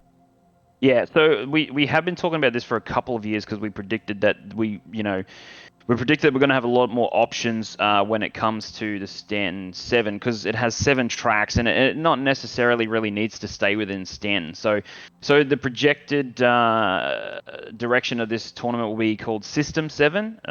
This year might be the last time we called Stanton 7 and we're going to switch to System 7. So that we can incorporate and just like we're doing now with these 2 tracks to rotate these tracks out, and something we'll probably do in the future is maybe rotate out 2 tracks maybe every year, so we can expand into other places that are very interesting, like Crusader somewhere we wasn't out when we first started Stanton 7, and we'd love to do a race there, so we're going to switch it out. Pyro is going to have a similar issue. We're going to have a similar issue with Pyro coming out. There's going to probably be a moon on there with a different biome that we'd love to try, so we'd like to include it. So we can't really call it Stanton 7 anymore. We're going to progress from the Stanton system and move to other systems, and so we're looking at moving it to System 7 and incorporating as many systems as we can into that tournament. I'm just calling it ahead of time. Hover bikes like over F1. lava. Like Hover bikes F1, over right? lava. You just travel F1. You travel around the world, and there's different tracks all over the world. We want to do that with System 7. You go all over the galaxy, and yeah, it's going to be like F1 a little bit more. Which leads into my next thing, right? Before this all gets switched over to System 7, make sure you guys grab your merch, ! Merch in chat. Make sure you guys grab your merch, man, for real, though. It really helps support us. I would only plug it in if it doesn't, like, everything that we do from this merch. Now, it's something special, though, because for the next few months, part of our proceeds will go to relief efforts in Ukraine to help support all the people that have gone out without a home.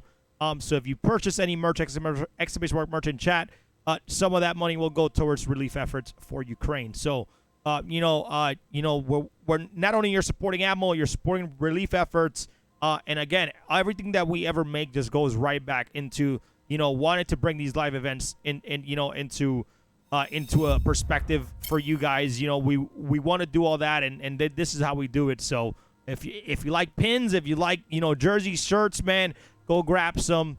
They're actually great. .x does a great job. So, Stanton 7 stuff should be coming out soon, right? it should be coming out soon, man. I'm trying to push it right now. And for all of you in chat, and- I swear and to the God, Atmo. I will keep pushing over and over and over until somebody makes us an Atmo hat for those of us with shiny top heads here. Look, Yeah, we I will talked keep about it. pushing for an Atmo hat. yeah, we'll talk about that offline because we were gonna make some hats, but the problem is that look, man, it's not as I'm gonna say it. It's pretty expensive, And tough but, to do. Yeah, but I mean we can, but maybe that's something for next year because I like this year, like all our merch is a blackout edition where it has more dark colors than normal. So that's what my idea was for this year.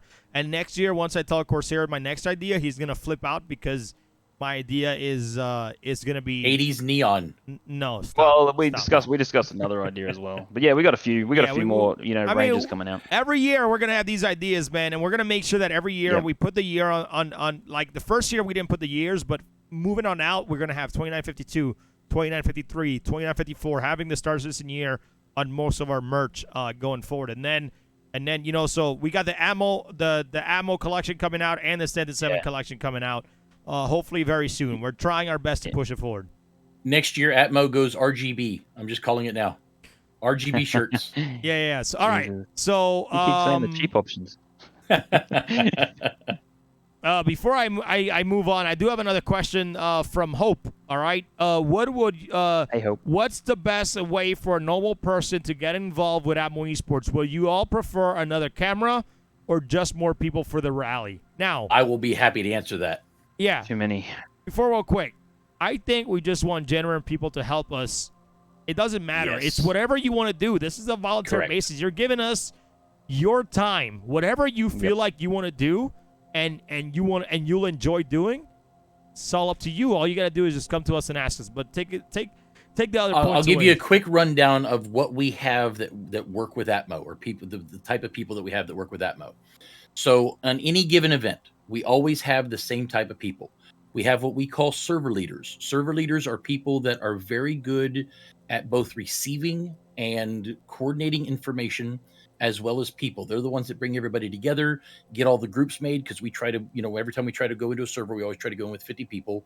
These are the people that are asking all the questions, telling everybody where to go, making sure everybody gets to where they're supposed to be on time, then takes the information that is coming from the camera team and the other people, bring that information to myself and Corsair so that it can then be passed on to Enigmatic and the broadcast team and then go out over the air. That's what our server leaders do.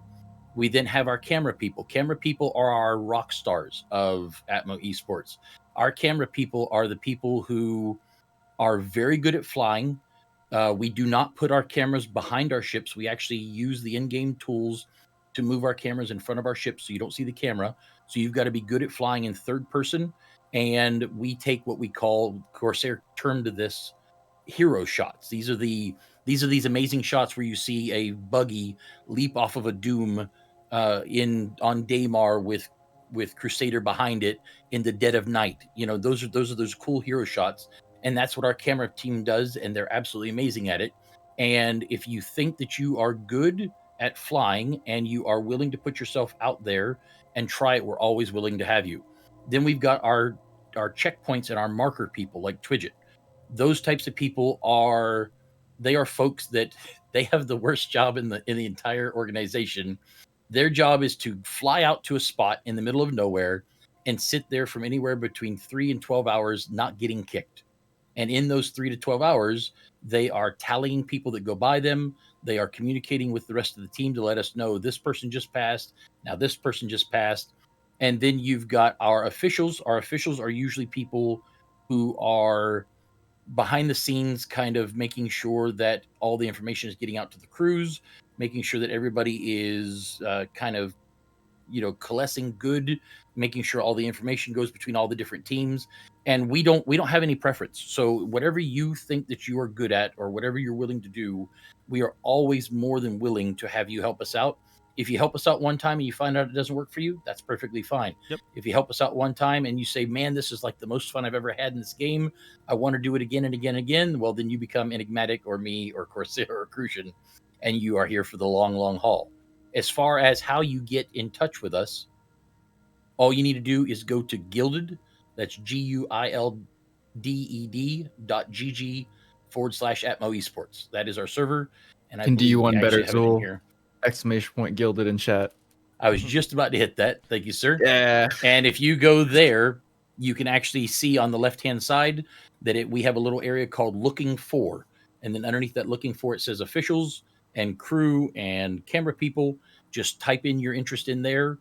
I will get a hold of you, or Corsair will get a hold of you. One of our camera people will get a hold of you, and we will get you hooked up. We will treat you like your family. And we are so appreciative that we always go out of our way to make you feel like you've always been a part of this. So there's no elitism in the background. There's nobody who thinks they're better than everybody else. We're all a family. We all do this together to have fun. So we'd love to have you. And I also do my best, right, for the people that have been there for a long time, right? Twidget, Zol, Enigmatic, Corsair, like I do my best, man. I use the powers that that be with me at Logitech and Astro, and we don't have benefits. I don't have fucking healthcare at ATMO Esports, but no, I'm just talking shit. But anyways, like I help these guys. Like if you're helping us, man, and I see you're putting an effort, I'm gonna be like, look, man, do you need help with some gear? Do you need a new headset? Did your headset break? Do you need a new mouse? Your mouse broke, and that's how we kind of help each other out, right? I have, I work very hard at my job, and I don't get questioned where stuff is going.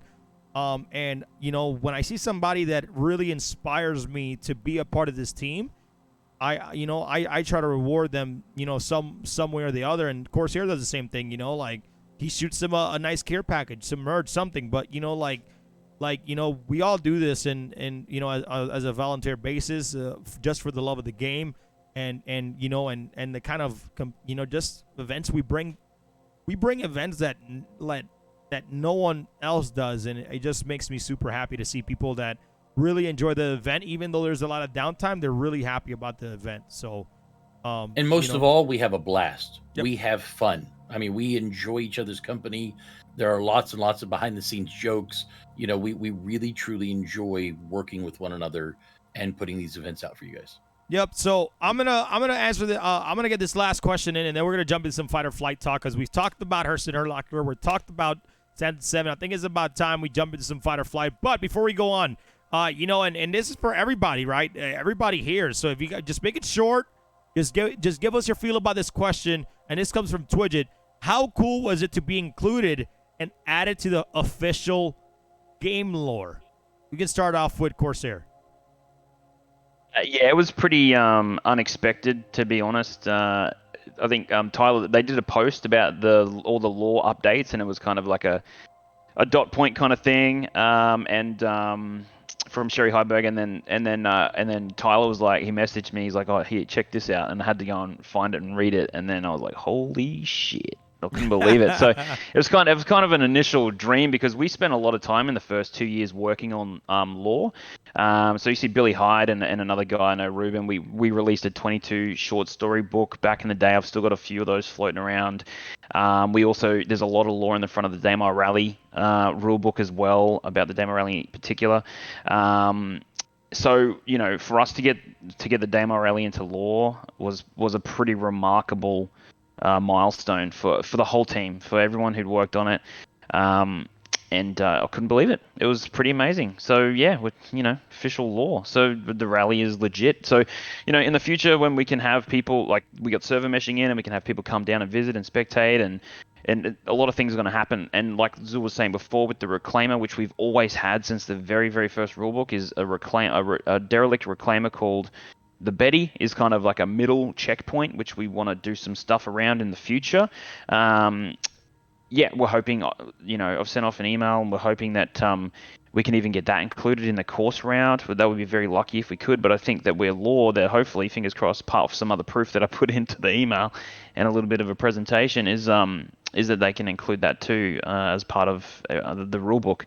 Even a few of the early supporters of the Daymar rally, like Huskaha, Echelon U7 and Talons, they have refueling checkpoints named after them in the rulebook as well. So even if they could get their names in, the law is something I want to push a little bit as well and see if that's possible too, to kind of honor those original people that were involved. So yeah, the law stuff was huge for us, and big thanks to Billy Hyde for putting in all that work that he did with all those short stories, and the work he's done on the Daymar Rally rulebook law, which is very, very cool. Yeah, he did a good job, and I think we've done a great job.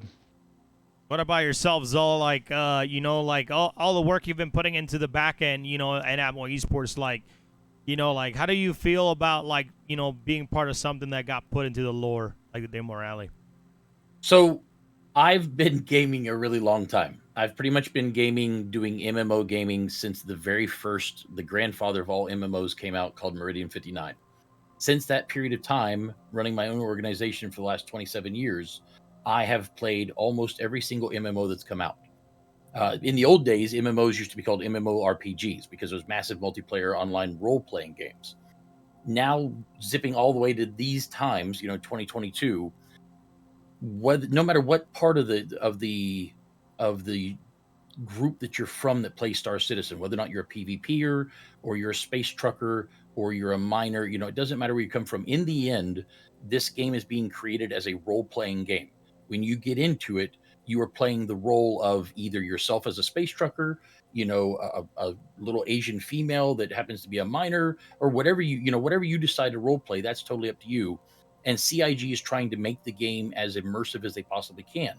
And part of that immersion is to try to create an experience that allows you to feel like you're there. Every time that you log in, you should feel like you are waking up 930 years into the future to go do whatever it is you're going to do, whether or not it's hijack a refueling ship or going out into the Aaron Halo and mining for a few hours.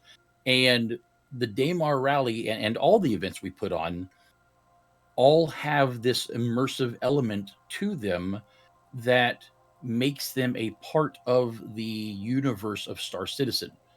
That to me is like it's the greatest thing ever, because what it does is this is just in my own opinion, it legitimizes what we're trying to do and sort of makes us a part of that universe that CIG is trying to create. So to see something like the Daymar Rally be recognized for the work and the time and effort that we've put in, where they actually were willing to absorb it and make it a part of that, that dynamic, always continuing universe, I don't think anything could bring you more pride, because you feel like, hey, we worked this hard and we've done all this stuff.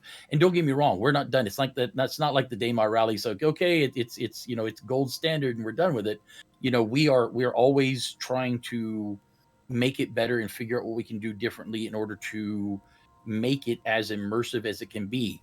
And on that point, I would like to end with, in the future, we will have server meshing. Right now, we have 50-person servers. Out of those 50-person servers, we have responsibility and also constraints with the amount of people we have to try to fill those servers with 50 people so that we don't have any pirating and we don't have anybody, that's trying to ruin the fun. But this is something Corsair and I've talked about many, many times. When server meshing comes out and we're all in one world or one universe, it is going to be absolutely amazing to have the Daymar Rally happening with all the bikes and all the buggies and all the trucks on the exact same track at the exact same time, and you're going to have All people security. set up. Yeah, all the security. There's going to be these giant, massive battles happening in space and upper atmosphere, and you're going to have ships falling out of the sky onto the track. You're going to have people pulling tanks up onto dunes and taking shots. And one of the things that I always like to harken back to is Episode 1 of Star Wars, when they're doing the pod racing and the Tusken Raiders are out there taking shots at the racers as they're trying to race by. We're going to have that in Star Citizen, and it's going to be the most beautiful, chaotic thing ever. And we're going to be able to bring in the entire community for the first time. All the pirates, all of the space truckers, all the people that are bringing us fuel, like Ultima. We're going to have so many people that are all around this planet for that one huge event, doing all these different things, and repairing ships and repairing vehicles and getting everybody back on track. That sort of immersion is something that no other game in all of my years of playing video games has ever done. And that, to me, that's what bringing the Daymar rally into the lore means. Yeah, and consolidating the staff as well is going to be a huge factor with server meshing. Yep. We've 15 servers, and staffing 15 servers and having 250 kind of people trying to look after all our checkpoints in the future will be extremely difficult, depending on what patch comes out, because people come and go with patches. So consolidating all the staff into a smaller group so that we can manage this on a better scale and have more communication, because sometimes we have a couple of new people come in on servers that just we're grateful that they're there but just don't have quite as much knowledge. But if we can consolidate the staff, we can create a better tournament yet again. So yeah. How about you, Enigmatic? Now, last year, early this year was your first Daymar Rally, but like, how do you feel that something you work on is in the lore of Star Citizen? Well, I want to point out that here at ATMO we never do things as short as possible, as you can see by everyone's eloquent explanations. But I know, right? I thought it was pretty fun. Well, I'll try sorry. and keep it short. No, you're good. You're good. It helped explain a lot. But pushing through to see Daymar Rally in the lore, I've not been a part of the team as long as any of these guys here. So for me to see it in the lore as something I actively work on is really cool. Not in the nostalgic sense, because it's still ongoing, but it's it's rewarding, and to be able to see our efforts, the blood, sweat, and the tears we put in, weekends, hours, sleepless nights, that it gets recognized, and that it gets put out there for more people to know about, and for them to enjoy it, come in and join us too. So it's awesome to have such a large event be like a cemented concrete pillar in this expansive game. No, Yeah, I mean, Well, I mean, it makes sense, right? And like, don't sell yourself short, Enigmatic, because you keep saying I haven't been here as long as these guys. Like I said, man, we're just like been a while now. Yeah, I'm telling you, it wouldn't be the same without you. Yeah, that's number one thing. And honestly, man, the way you have gotten better producing the shows from point A to point B to where you're at now, man, that is valuable experience that you're not gonna get anywhere else. Like, because like you're really growing and expanding your abilities, because you're going to school for game dev, but you're learning editing, you're learning broadcasting. Like, this is stuff like that is gonna be with you forever, and you can go so many ways once you finish school and get your degree. You can go different ways. You don't have to be in the game dev space. You can be a producer. You can run these big shows if you want to, and that's all starting here, man. And I'm happy and I'm proud of you, man. I'm looking forward to trying to get into that live environment and getting you involved in that kind of stuff, and just taking it to a whole nother level is going to be crazy next couple of years, I think, as far as production in a goes. candy shop in a live environment. Yeah, man, it's going to be insane. Well, I mean, we're just always moving forward. We're always trying to push the envelope and figure out what we can do. As Crucian said earlier, a couple of years ago, he had face in front of the camera and both hands pushing buttons and switching things and looking at camera feeds and trying to pull people up. Now we've moved forward and we've got Enigmatic in. Honestly, it's one of the most pivotal roles in ATMO Esports, because you take in all this information coming from all these different people and figure out what goes up, what's going to look good on screen, where everything goes, and then push it forward to Crucian so that he can do something he wasn't able to do before, which is react dynamically to whatever pops up in front of him at that moment. That gives him the ability to act naturally human when something surprises him, like a big explosion or somebody overtaking first place, and before he could see that coming because he was watching all the feeds himself Yep. and trying to figure out what came up. Now, because you're feeding him that, that live feed as it happens, he gets to organically react to it, which then all the people watching become more excited to see because they get to feed into his excitement. I mean, it really is. We could not do this without you at this point. And I guess the best way to put how I feel about it being in lore is it's there, and now it's an anchor point, and all we have to go is forward. So improvement, getting more people in, all we got to go is forward.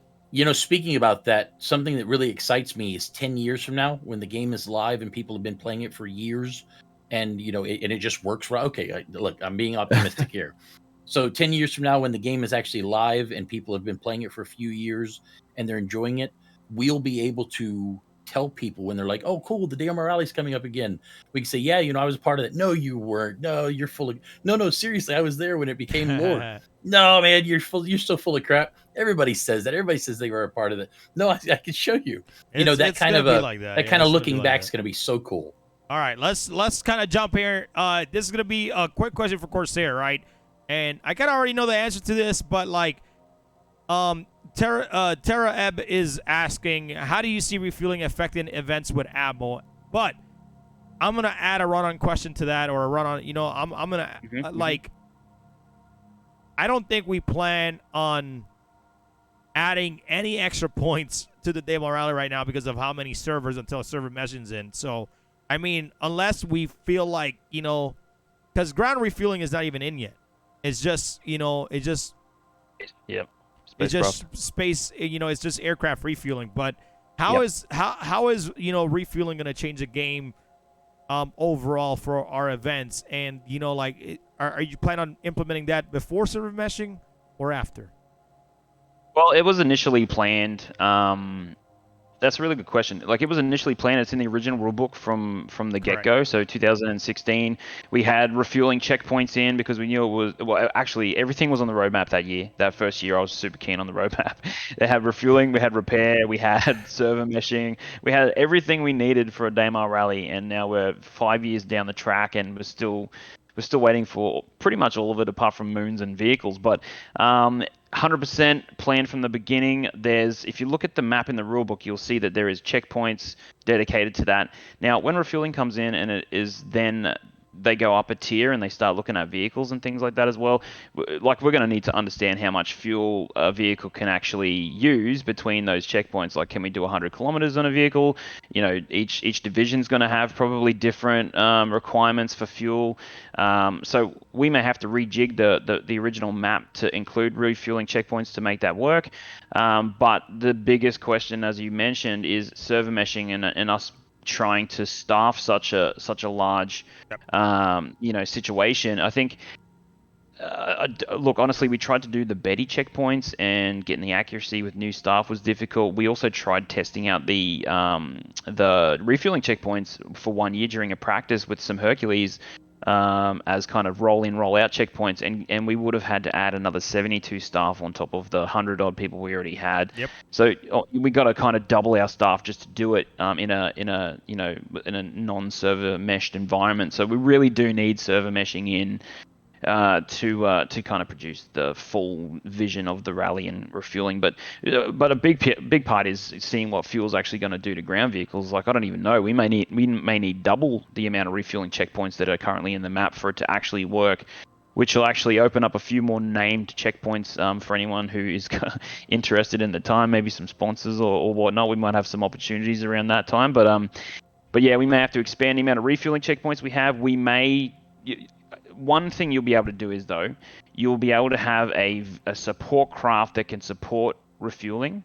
So that's going to really divide the crews as far as cargo capacity or refueling capacity or medical capacity for, not for respawns because we don't want that, but for healing anyone who's in combat or anything like that. So we're going to divide the support craft genres up as well, which is also going to be very interesting. There's a lot of things that we need to kind of play with and work out. And when that drops, but it's definitely going to change a lot of dynamics. So, and that's just the rally. So, yeah. I'll just say ahead of time, if anybody's got a Pioneer, contact Corsair and DMs. Maybe you can put down a line of fuel stations along the Daymar rally route. Get it out there now.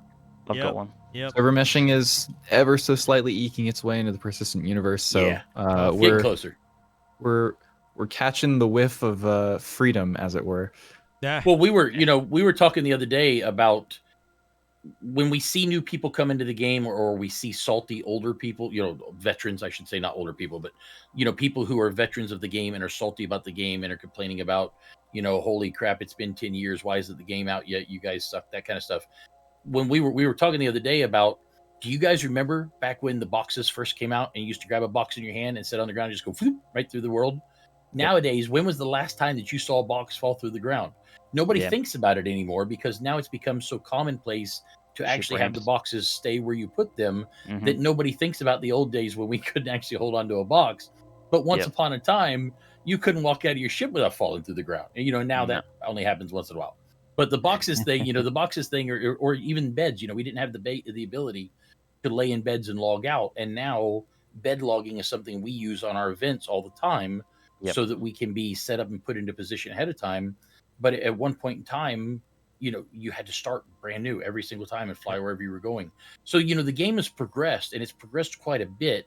It's just as it progresses, the people who like to focus on things to complain about move their goalposts forward so they can make sure they have something new to complain about instead of just enjoying the things that now actually do work right.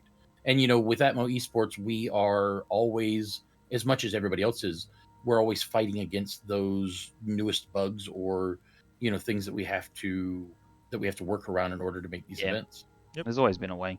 So, all right. So I have one more question, but I'm going to jump into Fight or Flight, which is, we've talked about all the other events already, Chad. And by the way, if you're listening, you're brand new to the channel, man, make sure you hit that follow button. We'd love to have you back. And again, man, if you guys want to support Exhibition Bar merch, and again, Fight or Flight, man, this is our newest event. First of all, we started Fight or Flight, with the Toby Gaming Clash, which it was our first time doing that, right? And we did it with content creators. We let them pick somebody from their community to bring on and participate. But, we definitely ran into some challenges, during that Toby Gaming Clash. But when we came in for Fight or Flight, right, Fight or Flight was supposed to be 20v20. But, we saw only, 6 to 8 teams only be there. And we already knew that, even though these 8 orgs are in, we knew that when it came to the day, not everybody was going to have 20 team members in. So, Corsair reached out. He's like, man, what should we do here? We're going to have 8 teams. Decided to pivot, right? We're like, you know what? Toby Clash, Toby Clash went well. People were hyped about it. People talked about it for weeks. It was literally weeks after. It was one of the most hypest events right behind the Daymar Rally. And people talked about it for weeks. So we're like, let's pivot. Let's cap it at 32 teams. And let's just do this as our first go. When we get private lobbies, we just open it fully to the community. And how do you feel about the group stage? We'll start off with Enigmatic. We'll start with Enigmatic this time around. How do you feel about Fight or Flight, the group stage? How did it go? How do you feel about it? Honestly, I can only kind of speak about the broadcast side. We're really pushing, improving the broadcast. It was one of the smoothest I think we've ever had, and so I really appreciate everybody coming together and making it happen. The amount of time, downtime we had between matches was so minimal for the amount of Star Citizen that gets in the way. But honestly, super valuable and super amazing. So I really I'm excited about the group stage and how the results came out, and even more excited about finals. All right, and let's jump over to Corsair here. How do you feel about the group stage? how do you feel Fight or Flight went, compared to the Toby Gaming Clash? Yeah, well, I think we did learn a hell of a lot from Toby Gaming Clash. We had a lot less teams, and it went for a lot longer. So we had a lot more teams this time, and we shortened the stream time considerably, which was a big win. So like I say, we're always learning every tournament that we put on, and I think we improved again with this style of tournament and trying to do it in an emergent environment. Obviously, we want to move to Arena Commander lobbies, private lobbies, so that it can make this even quicker again. But I think for what we did in an emergent environment, we did a pretty damn good job. I did get to see, Enigmatic was saying you got to see a lot of the Group A broadcast side because Group A was streamed, but we did get to see a lot of information from Group B on the back end. And Group B was very exciting. We had like the longest battle and the shortest battle like right after each other. And there was plenty of excitement from the teams in Group B, even though they didn't get the chance to be broadcast. But some of those teams have made it to the finals, and they'll have their opportunity during the finals to show off what they can do. But, honestly, I think it was awesome. I think a lot of the people in the later matches had to wait a little bit long, in my opinion. I really feel for them that you'd have to wait that long to compete. And we want to move from match one environments to multiple match environments in private lobbies in the future. So I can understand that can be a bit frustrating for teams as well, because we can only do in emergent environment, we can only really do the one match and move on, because otherwise we'd be there for 24 hours straight trying to do multiple matches. So there's that small frustration, which hopefully by next year we can remove. But look, I'm looking forward to the finals. I think I've got my eyes on a couple of teams in there that I saw perform really well. And it's going to be good, and it really is going to be kind of the best of the best. We even had, and I'm going to mention Burks here, but Burks, won Toby Clash, and he came into this PvP environment, which is now a community PvP environment, and he had to prove his skills against those. And he only had the one match, and maybe he could have done a bit better with him and Zero, competing in a multi-match tournament, which I'd like to see in the future. But it was good. It was good because we saw people who are, front and center in the Star Citizen community, like Burks and Zero State. And then, we had the majority of the community team, the community actual, dedicated PvPers come in and show what they can do. And I think it's actually a real, even though Crucian will say, yes, it's not 100% competitive yet, and he's right. But I still think we saw the best of the best in the community. And I think that was worth its weight in gold. And I think by next year, hopefully, people can see what we can do, and they want to get involved, and they want to prove that they're the best. So as far as that goes for group stage, I think it's a massive win.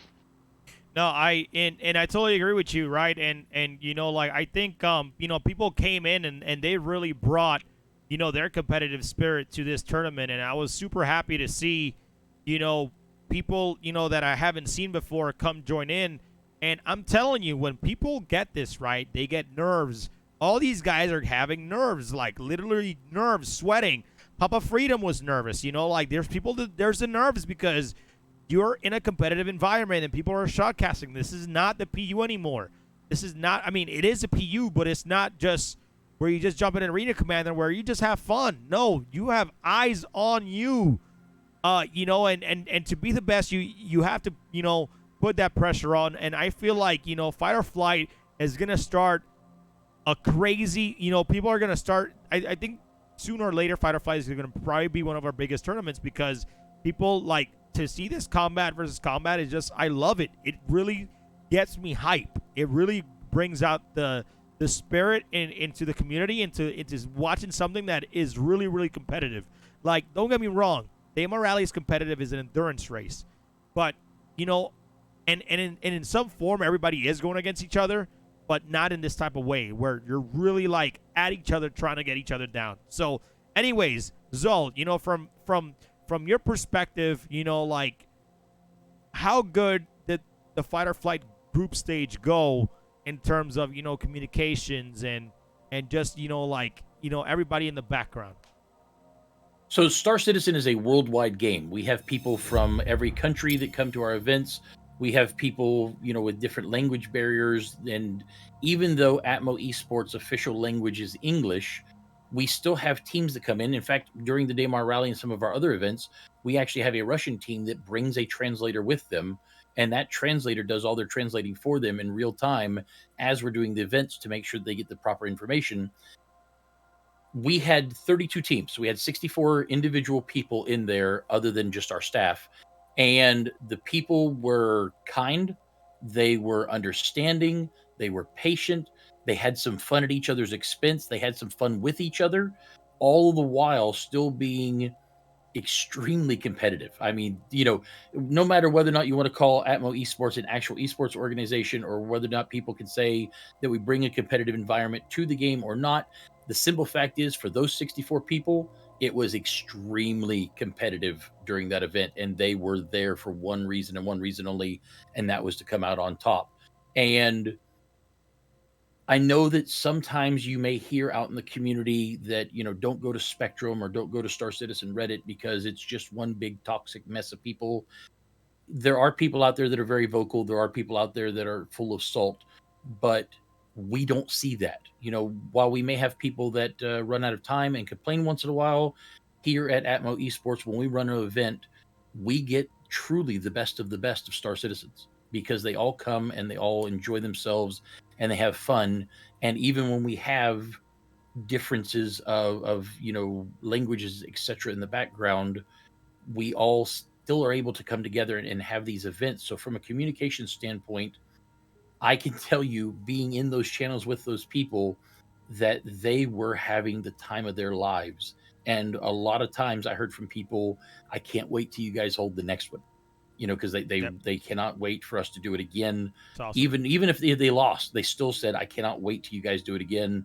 I will absolutely be here. And we always have new people that start with every event. Sometimes, as Jared Huckabee likes to say, and I love the man to death, he says, every show is somebody's first. And with our events, it's sort of the same way. Every event is somebody's first. Yep. To see these people come in the very first time and give it their all and say, man, I never even knew you guys did this. I want to do it again. How soon can you guys schedule another one? That to me, that kind of communication between the people makes something like our group stage so enjoyable. And I think that pushes forward to this coming Saturday, when we actually wrap it up with the finalists and really truly see who is the best of the best. Yeah, it's tough because, and Corsair said it best, right? Like, it's a match of one, and that's because we need to respect our time. And unfortunately, Captain Burks and Zero State, they weren't able to warm up. They have to stay in server, right? Like, so things like that comes into factor, but it's for everybody. It's not just for them. But I feel like when we get those private lobbies and we go to a best of 3 and they're able to adjust for the next match, I think it's going to be a different story for everybody. And I can't wait to see that. And having private lobbies is going to speed this all so much quicker, because once whoever wins, all they literally have to do is press X to respawn, and then they're back, right? And then we'll have an official in that match or spectators, and we'll know if they're trying to respawn and cheat. But, man, I can't wait, because I know that this form of way for fight or flight is going to be one of those where we might just get as much competitors as Demo Rally if we don't cap it properly. It can get crazy but I can't wait. I think fight or flight is something where we know that if people are not practicing for that patch or the next patch, that next quarterly patch, and somebody else is, we're going to get new champions every single time. Which this is going to lead into my next question here from Twidget, which makes a lot of sense. Do you see any issues going forward? And I'll answer first. Do you see any issues going forward with the top team sort of dominating the event results? Do you think viewers will grow bored with seeing the same names on the podium across multiple events? Now, I'm going to say that no. People come to this event and watch this event just for the experience, right? We see father-son stories. We see, brothers. We see families racing. We see people literally taking over their living room TV and tuning in to things like Fight or Flight and the Demo Rally. I don't think that is going to slow down. The only thing that's going to slow down our events, for viewers getting bored is Star Citizen itself. Is the patch fun to watch? Is this patch, going to be a great one? When the game releases and we get all those, like right now, I feel like the active community in Star Citizen is probably like maybe 10%. And when we get that game out where people are like seeing, wait, this game went to beta, and you see all those accounts come back online that don't know about our events are going to come and watch, are going to come and participate, are going to be like, wait, was this here all the time? Oh, shit, I want to do this now. I'm going to start practicing for this. and things are just. I get that already when I'm in the verse. It's gonna explode. So, anyways, same question, and I'm gonna answer it. Corsair, do you see any issues going forward with the top teams sort of dominating the event results? Do you think viewers will grow bored with seeing the same names in the podium across multiple events? If you can, make it short. But let me know your answer to that question. I think that's an easy one. I think, because now we've diversified to different styles of gameplay in Star Citizen, I don't think you're going to see that. Diplomat's a perfect example. He's winning tournaments from different providers. And, S7, he's dangerous in the Daymar Rally, dangerous in flight racing as well. But when it comes to combat, we didn't see him join this tournament. I don't think, so what I mean is we're not gonna really see people going across to different genres of combat versus racing. I don't think. If they are, all power to them, because if you can do both really well, I'll be pretty blown away. What I've always liked about what we've been doing from the start, and what I've trying to promote is, like with Stand 7, we're trying to do profiles of actual players, like in real world players, like we did real world photograph profiles. I love that stuff. I like promoting teams and orgs, and backing teams and orgs, and like creating like these mini little esports teams within orgs as well, because quite a few people have, Sky Imperium would consider themselves, you go to their website right now, they would consider their racing teams an esports team. They literally have got that on their homepage. So some teams are already considering themselves as esports teams when they compete inside our tournaments. So I'm all for spectators getting behind teams, just like you would, with 100 Thieves or anyone else. So NYSL, any of those guys, like creating that kind of environment. And what we do, I'm really keen about. So I think you'll see two different groups with the combat style and the ground racing style. But if someone can do all of it, like, all power to them. Yep. Nope. I totally agree with you, man. What about you, Zol? Let's kick it over to you. Do you need me to reread the question? No, sir, I got it. All right. So my answer is short and sweet. If you don't like seeing Diplomat's name on there at the very, very top over and over, put together a team, practice as much as he does, knock his ass off the top, and take it from him.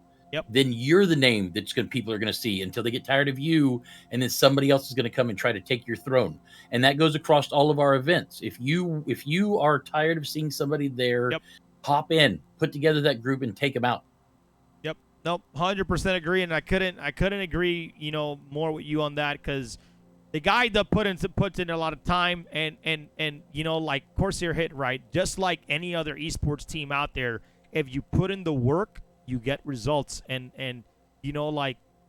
it's just how it is. If you put in the work, if you put in the time, you put in, like, it's kind of like your job. You put in those 8 to 12 hours a day, you get good at your job, and you get the results that you want. You get a promotion. Same thing, man. So, anyways, let's shoot it over to you, Enigmatic. Do you want me to reread the question? I got it. The getting tired of people on top. Honestly, I flash back to F1 immediately with that. Mercedes and their drivers have been at the top for the last 8 years. Winning both the drivers and the constructors championships until this most recent year. Whatever happened, the team Red Bull that came up and challenged them going into the final race, they're both neck and neck in drivers' points. We're talking exactly the same amount of points going into that final race. So having that same name over and over again, I don't think will get tiring. I think Zool has the right idea. It's going to be a challenge. And developing, in the case of F1, developing a vehicle to, squeeze the most out of the driver, and then the driver learning to squeeze the most out of the vehicle.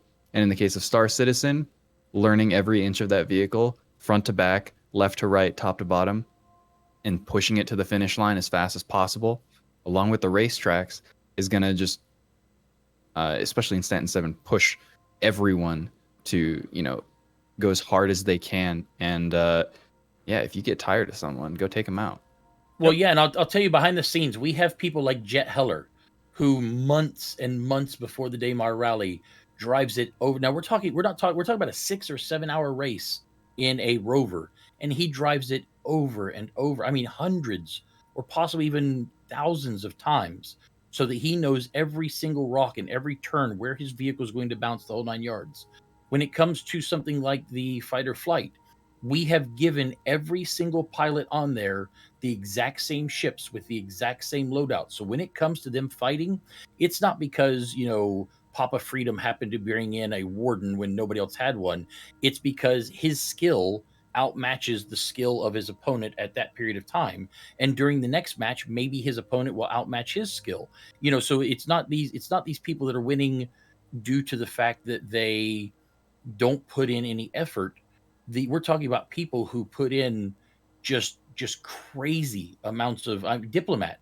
Him and his team scan every bit of ground from one end to the other to make sure that they know where every dip is at. Yep. So that they know what, when their vehicle is going to lose traction with the ground. These aren't things that fly by nights or people that just rock up and race do. These are things that people who have a desire to have their name at that top spot over and over and over. That's the type of things they do. Well, look what Curvature Group did with the 3D mapping of the entire environment to kind of find the best routes and valleys and rock-ridden areas, and Diplomat and the team are working off that kind of stuff, and that's incredible dedication to winning the race. There's not many people doing it on that level. Yeah. Right. Yep. And and it's just great, right? Like you see those names at the top, but I feel like sooner or later those names, I think Diplomat is not going to say, "Oh, I'm going to stop now." He's not going to do that, but I think people are going to get better when the game gets better, right? You see people having these, racing wheels and different things, but great answers from everybody so far, and then Wait, one more thing. Yeah, go for it. Let's not forget that you get a physical, amazing trophy for winning a tournament. By JRDF, yes, 100%, man, 100%. Exactly. I see totally Diplomat agree. having a shelf with all of our trophies on it one day, or Jet Hella having a 3, 4, 5 Series Daymar Rally Ursa Rover trophies on his wall. Man, they're gonna look amazing. I want one. And these are not just any trophy, man. These are trophies that really gets put a lot of work in by JRDNF, and it means a lot to us. It's not just here's a participation trophy, and it's not. It's an actual trophy that gets made every single year. Fucking ATMO Esports paid for it, and these guys compete to hold that trophy up and deserve it because they practice that much. Anyways, jumping back over to Fight or Flight, we talked a little bit about Fight or Flight. We talk about, how the difference is from Toby Gaming Clash, over to, our group stage. And now, April 9th, we have our final stage. We have, some incredible teams. I have the bracket on screen. If you guys want to check out the bracket, go to fightorflight.gg and hit live bracket on there. And these are the last 8 teams that we have in a double elimination bracket on Saturday, and I'm very excited. And I just how I want to start here back. Let's start here with Zoe. I mean, I'm not sure if you went back to watch the VOD. I do, but I was also casting. I do. But how do you feel about the tournament? Give me a prediction. Out of all these 8 teams, who do you feel can take it all the way? Glaze man, that's such a loaded question. I mean, shit, gotta answer. Okay, so for me, I will say that being able to be there and watching it was just so amazing. Because we get to sit in the middle of it and actually be there while it's all happening. So I saw some of these fights take. We had fights that were over in just a matter of moments. It was like 3-4 minutes. Fight's over. First guy's out. Second guy's out. Okay, they're good. This guy won. In fact, I think one of them, before we even had a chance to say, how's it going? They were already out, and it was just done. But then we had fights that they kept going, and they kept going. And we were like, surely somebody's out. No, nobody's out. And they weren't out because all 4 participants were so skilled that nobody was really getting a hand up on anybody.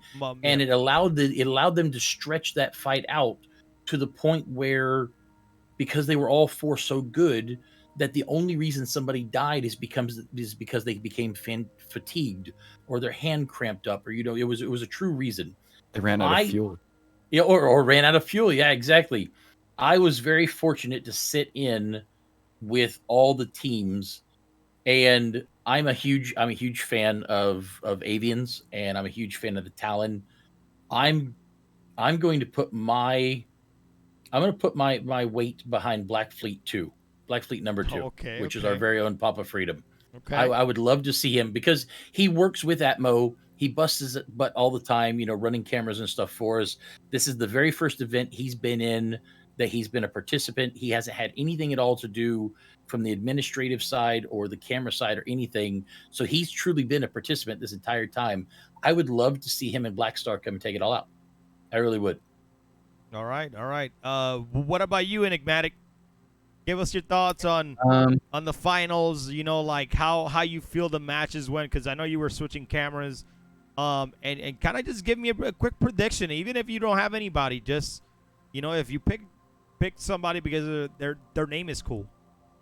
Come on, yeah. I picked somebody. You got two now too. I'm gonna push for. I can't really read it here. Who's second to last and who's last on I say last, but it's on the bottom of the list. Yeah, Liberty's Reapers and BSI. Liberty's Reapers and BSI. Liberty's Reapers did really good too. Yeah, it's gonna be. I'm gonna go with BSI because, they were on the Group B side and their match lasted apparently 20 minutes. And that was one of those long matches. I'm thinking Tactics might win here, and I'm pretty excited to see him fight, especially because it's double elimination and we get to see everybody's point of view. Yep. There's gonna be some good fights. Yes. I got a prediction per match, to be honest. You got, go. It's your turn, Corsair. Take it away, man. Let us know what you think. I think actually the Liberties Reapers Alpha and BSI Eagle match will be the most contentious. Yeah. I think Black Fleet 2 are going to take number 1. I think Black Fleet 1 are going to take match 2. I think Avenger Squadron are going to take match 3, and I think I'm going to put my money. It's fourth one's the hardest one, I think, but I think I'm going to put my money on Liberties Reapers Alpha to take that match, and then we'll see where we go from there. Sorry to say to Ampex, but they've got two teams in there. So they might pull out some guns. Maybe the Black Fleet. I know Black Fleet 1 is the most elite team that they've got, according to someone I know. Yep. So that's the only reason I'm putting my money on them. But I don't know Ampex that well. That's one reason. But I've learned the other teams a little bit more. So it'll be interesting to see how Ampex go. So, but they're my predictions for the first wins. Mine is pretty much exactly the same as yours. No, I totally agree with you, right? And I've watched all these matches. I didn't get to watch Group B, but I mean, from how many people highly talk about Black Fleet 1, I think I have them taking everything. I think I have the finals looking like possibly, Avenger Squadron Alpha and Black Fleet number 1. Those guys are still at the top of the leaderboard. I went and took a look at all these guys, and I'm really glad these guys are here. And they're competing in this tournament, right? I'm super happy about that. They're here, they're rocking, hopefully when we get, custom lobbies next year, there's just even more competitive nature, in fight or flight tournament. But I'm not gonna try to throw shade or anybody at this point. But we had Shadow Moses backed out. And let's give credit to the Paradogs that came in and competed as well. Absolutely. Yeah, I'm giving them credit, but Shadow Moses backed out because of real life reasons, and I'm 100% respect that. But for them to be an org for the top pilots, I wish they were in it. But I have to respect, that they actually had real life reasons that they backed out. But I'm hoping that next year we see them in here, and I'm just me calling them out. We want to see a couple teams in here to see how they do, because this is not about embarrassing your org.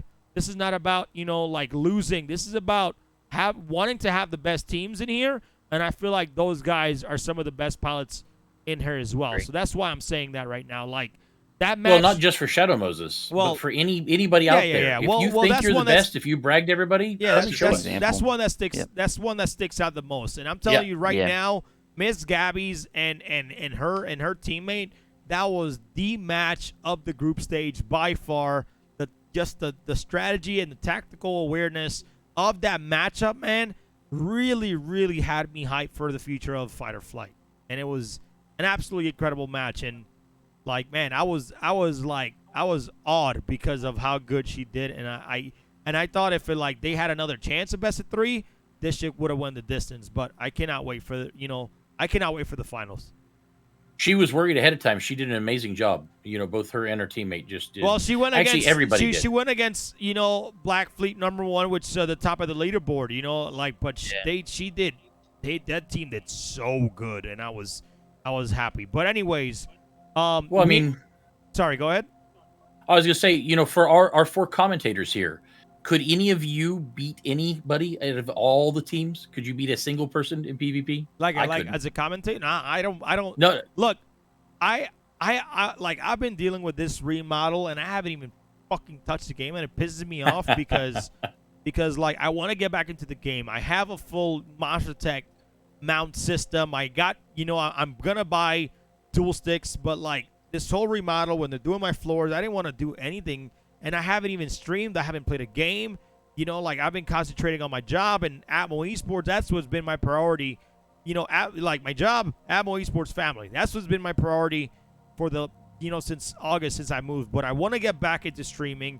I want to start doing my YouTube stuff, in the future. And I'm not going to say, no, I can't beat these guys now. But trust me, when I get my shit in order and I'm back into flying, I'm going to fuck some shit up. Oh man, see, I am an extremely good pilot. I would not take not a single one of these guys. Absolutely, I would have my butt whipped every time. I've been asking Papa for lessons for years. I just can't find the time to do it. That's my biggest problem. Yeah. Papa comes in. Papa's gonna come into the finals with the headband, tie that shit up. Man, he's like, Mr. Miyagi, are you ready? You're right into the finals, man. That's gonna be awesome. I want to hear those comms, man. Oh man, but anyways, I think we're gonna wrap this up here because we talked about us a little bit. We introduced ourselves and what we do at ATMO. A little bit about what we do. Just in our lives at home, and we talked about Dame Rally quite a bit. We talked about her locker. We talked about Stand 7. We talked about Fight or Flight. So we kind of, and then we also talked about the future about, these in-person events as well. So I think we covered a lot of ground, just in everything in general.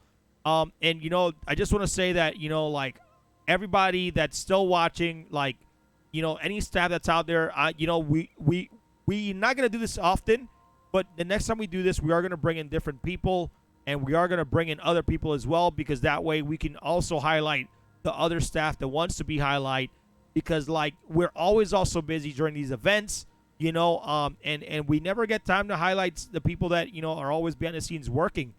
This is their moment to shine.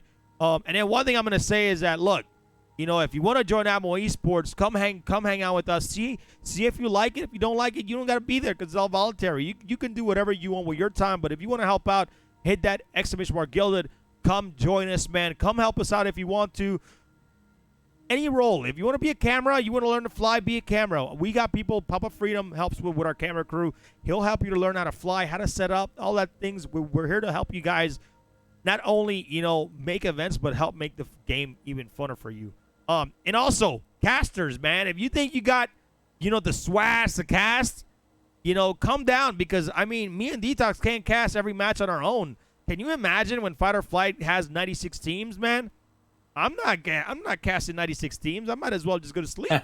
Shit, that's going to be tough, But having another set of casters that we can throw it to whenever, me and Detox have just casted a few matches, man, can go a long way. So if you think you're out there, if you think you can cast a good match, man, and know about the game like I do, a lot of people think because I don't play the game, I don't know enough about the game. Trust me. I've been in this community for a long time. And, Zola Corsair, that's why when I talk to people, I start look, I've been in this community since 2015 because I have been. I want them to know I'm an OG. I've been here for a long time. Not an OG from 2013 and 12, but I've been here long enough to know how everything works, to understand the basic fundamentals of the game, to understand to be patient, to understand that there's bugs, to understand that there's issues. And I always like to start with that because, I needed to let people know, look, I've been here for a long time. I'm here behind the scenes trying to do more for the community than just be a content creator. So, anyways, guys, as we wrap it up here, we got no more questions, man. I want to say, thanks to our ATMO Esports sponsors here. I want to thank Gamer Advantage, Toby Gaming. I want to thank Eute. Corsair, help me. What's the? Do you know the abbreviation? I don't. Okay, Order that's fine. Order of sales, basically. Yes. That's it. Order of Thales, much appreciated. It's seriously, man. It's been this has been an incredible journey with these guys, and like I said, man, we'll do this again with a new crew, right? We'll do this again with a new crew. But yeah, Toby Gamer Advantage, Interstellar, Order of Thales, and then Monster Tech.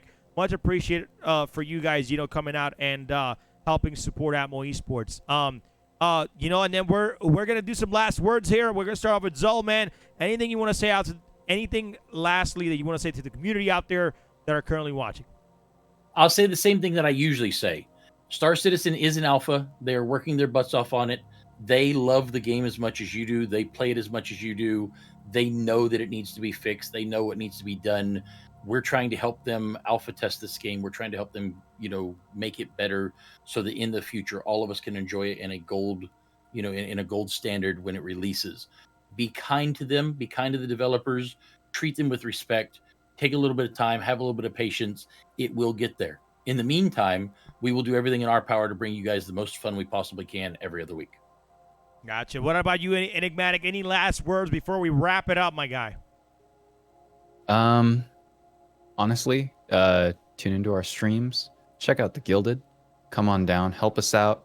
Be a spectator. Be a friend. And you guys need any, if you guys have an idea for a competition, we're always taking suggestions. So feel free to drop it in our Gilded. 100%. And last but not least, my man, Corsair, bro. Anything you want to say to the community out there?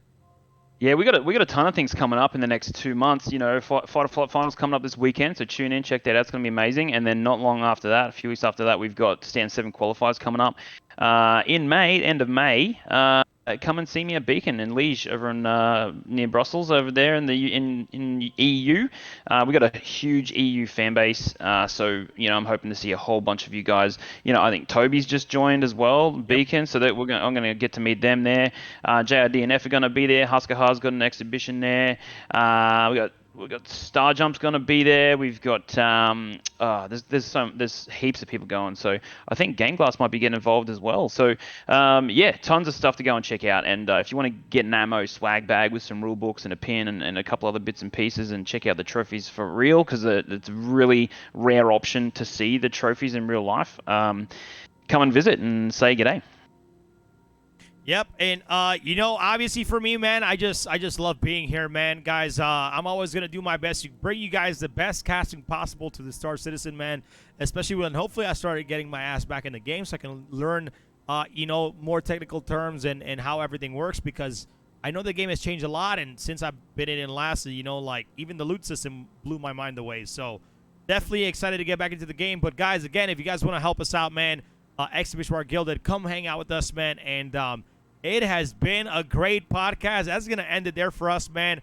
Want to say, guys, please make sure you guys follow everybody on Twitter if you haven't done so. We got Zul at Zul_knows. My man Enigmatic at EnigmaticD. And then Corsair at Corsair_ATMO. Don't forget the numbers and all that good stuff. But, guys, it has been a pleasure. This has been the ATMO Inside Podcast. I hope you guys enjoyed it. We'll see you on the next one, guys. Love you guys so much. And thank you for supporting ATMO Esports. Peace out, guys. Everyone. Have a good one. Bye. Sorry. Hold on, let me transition. Whoosh.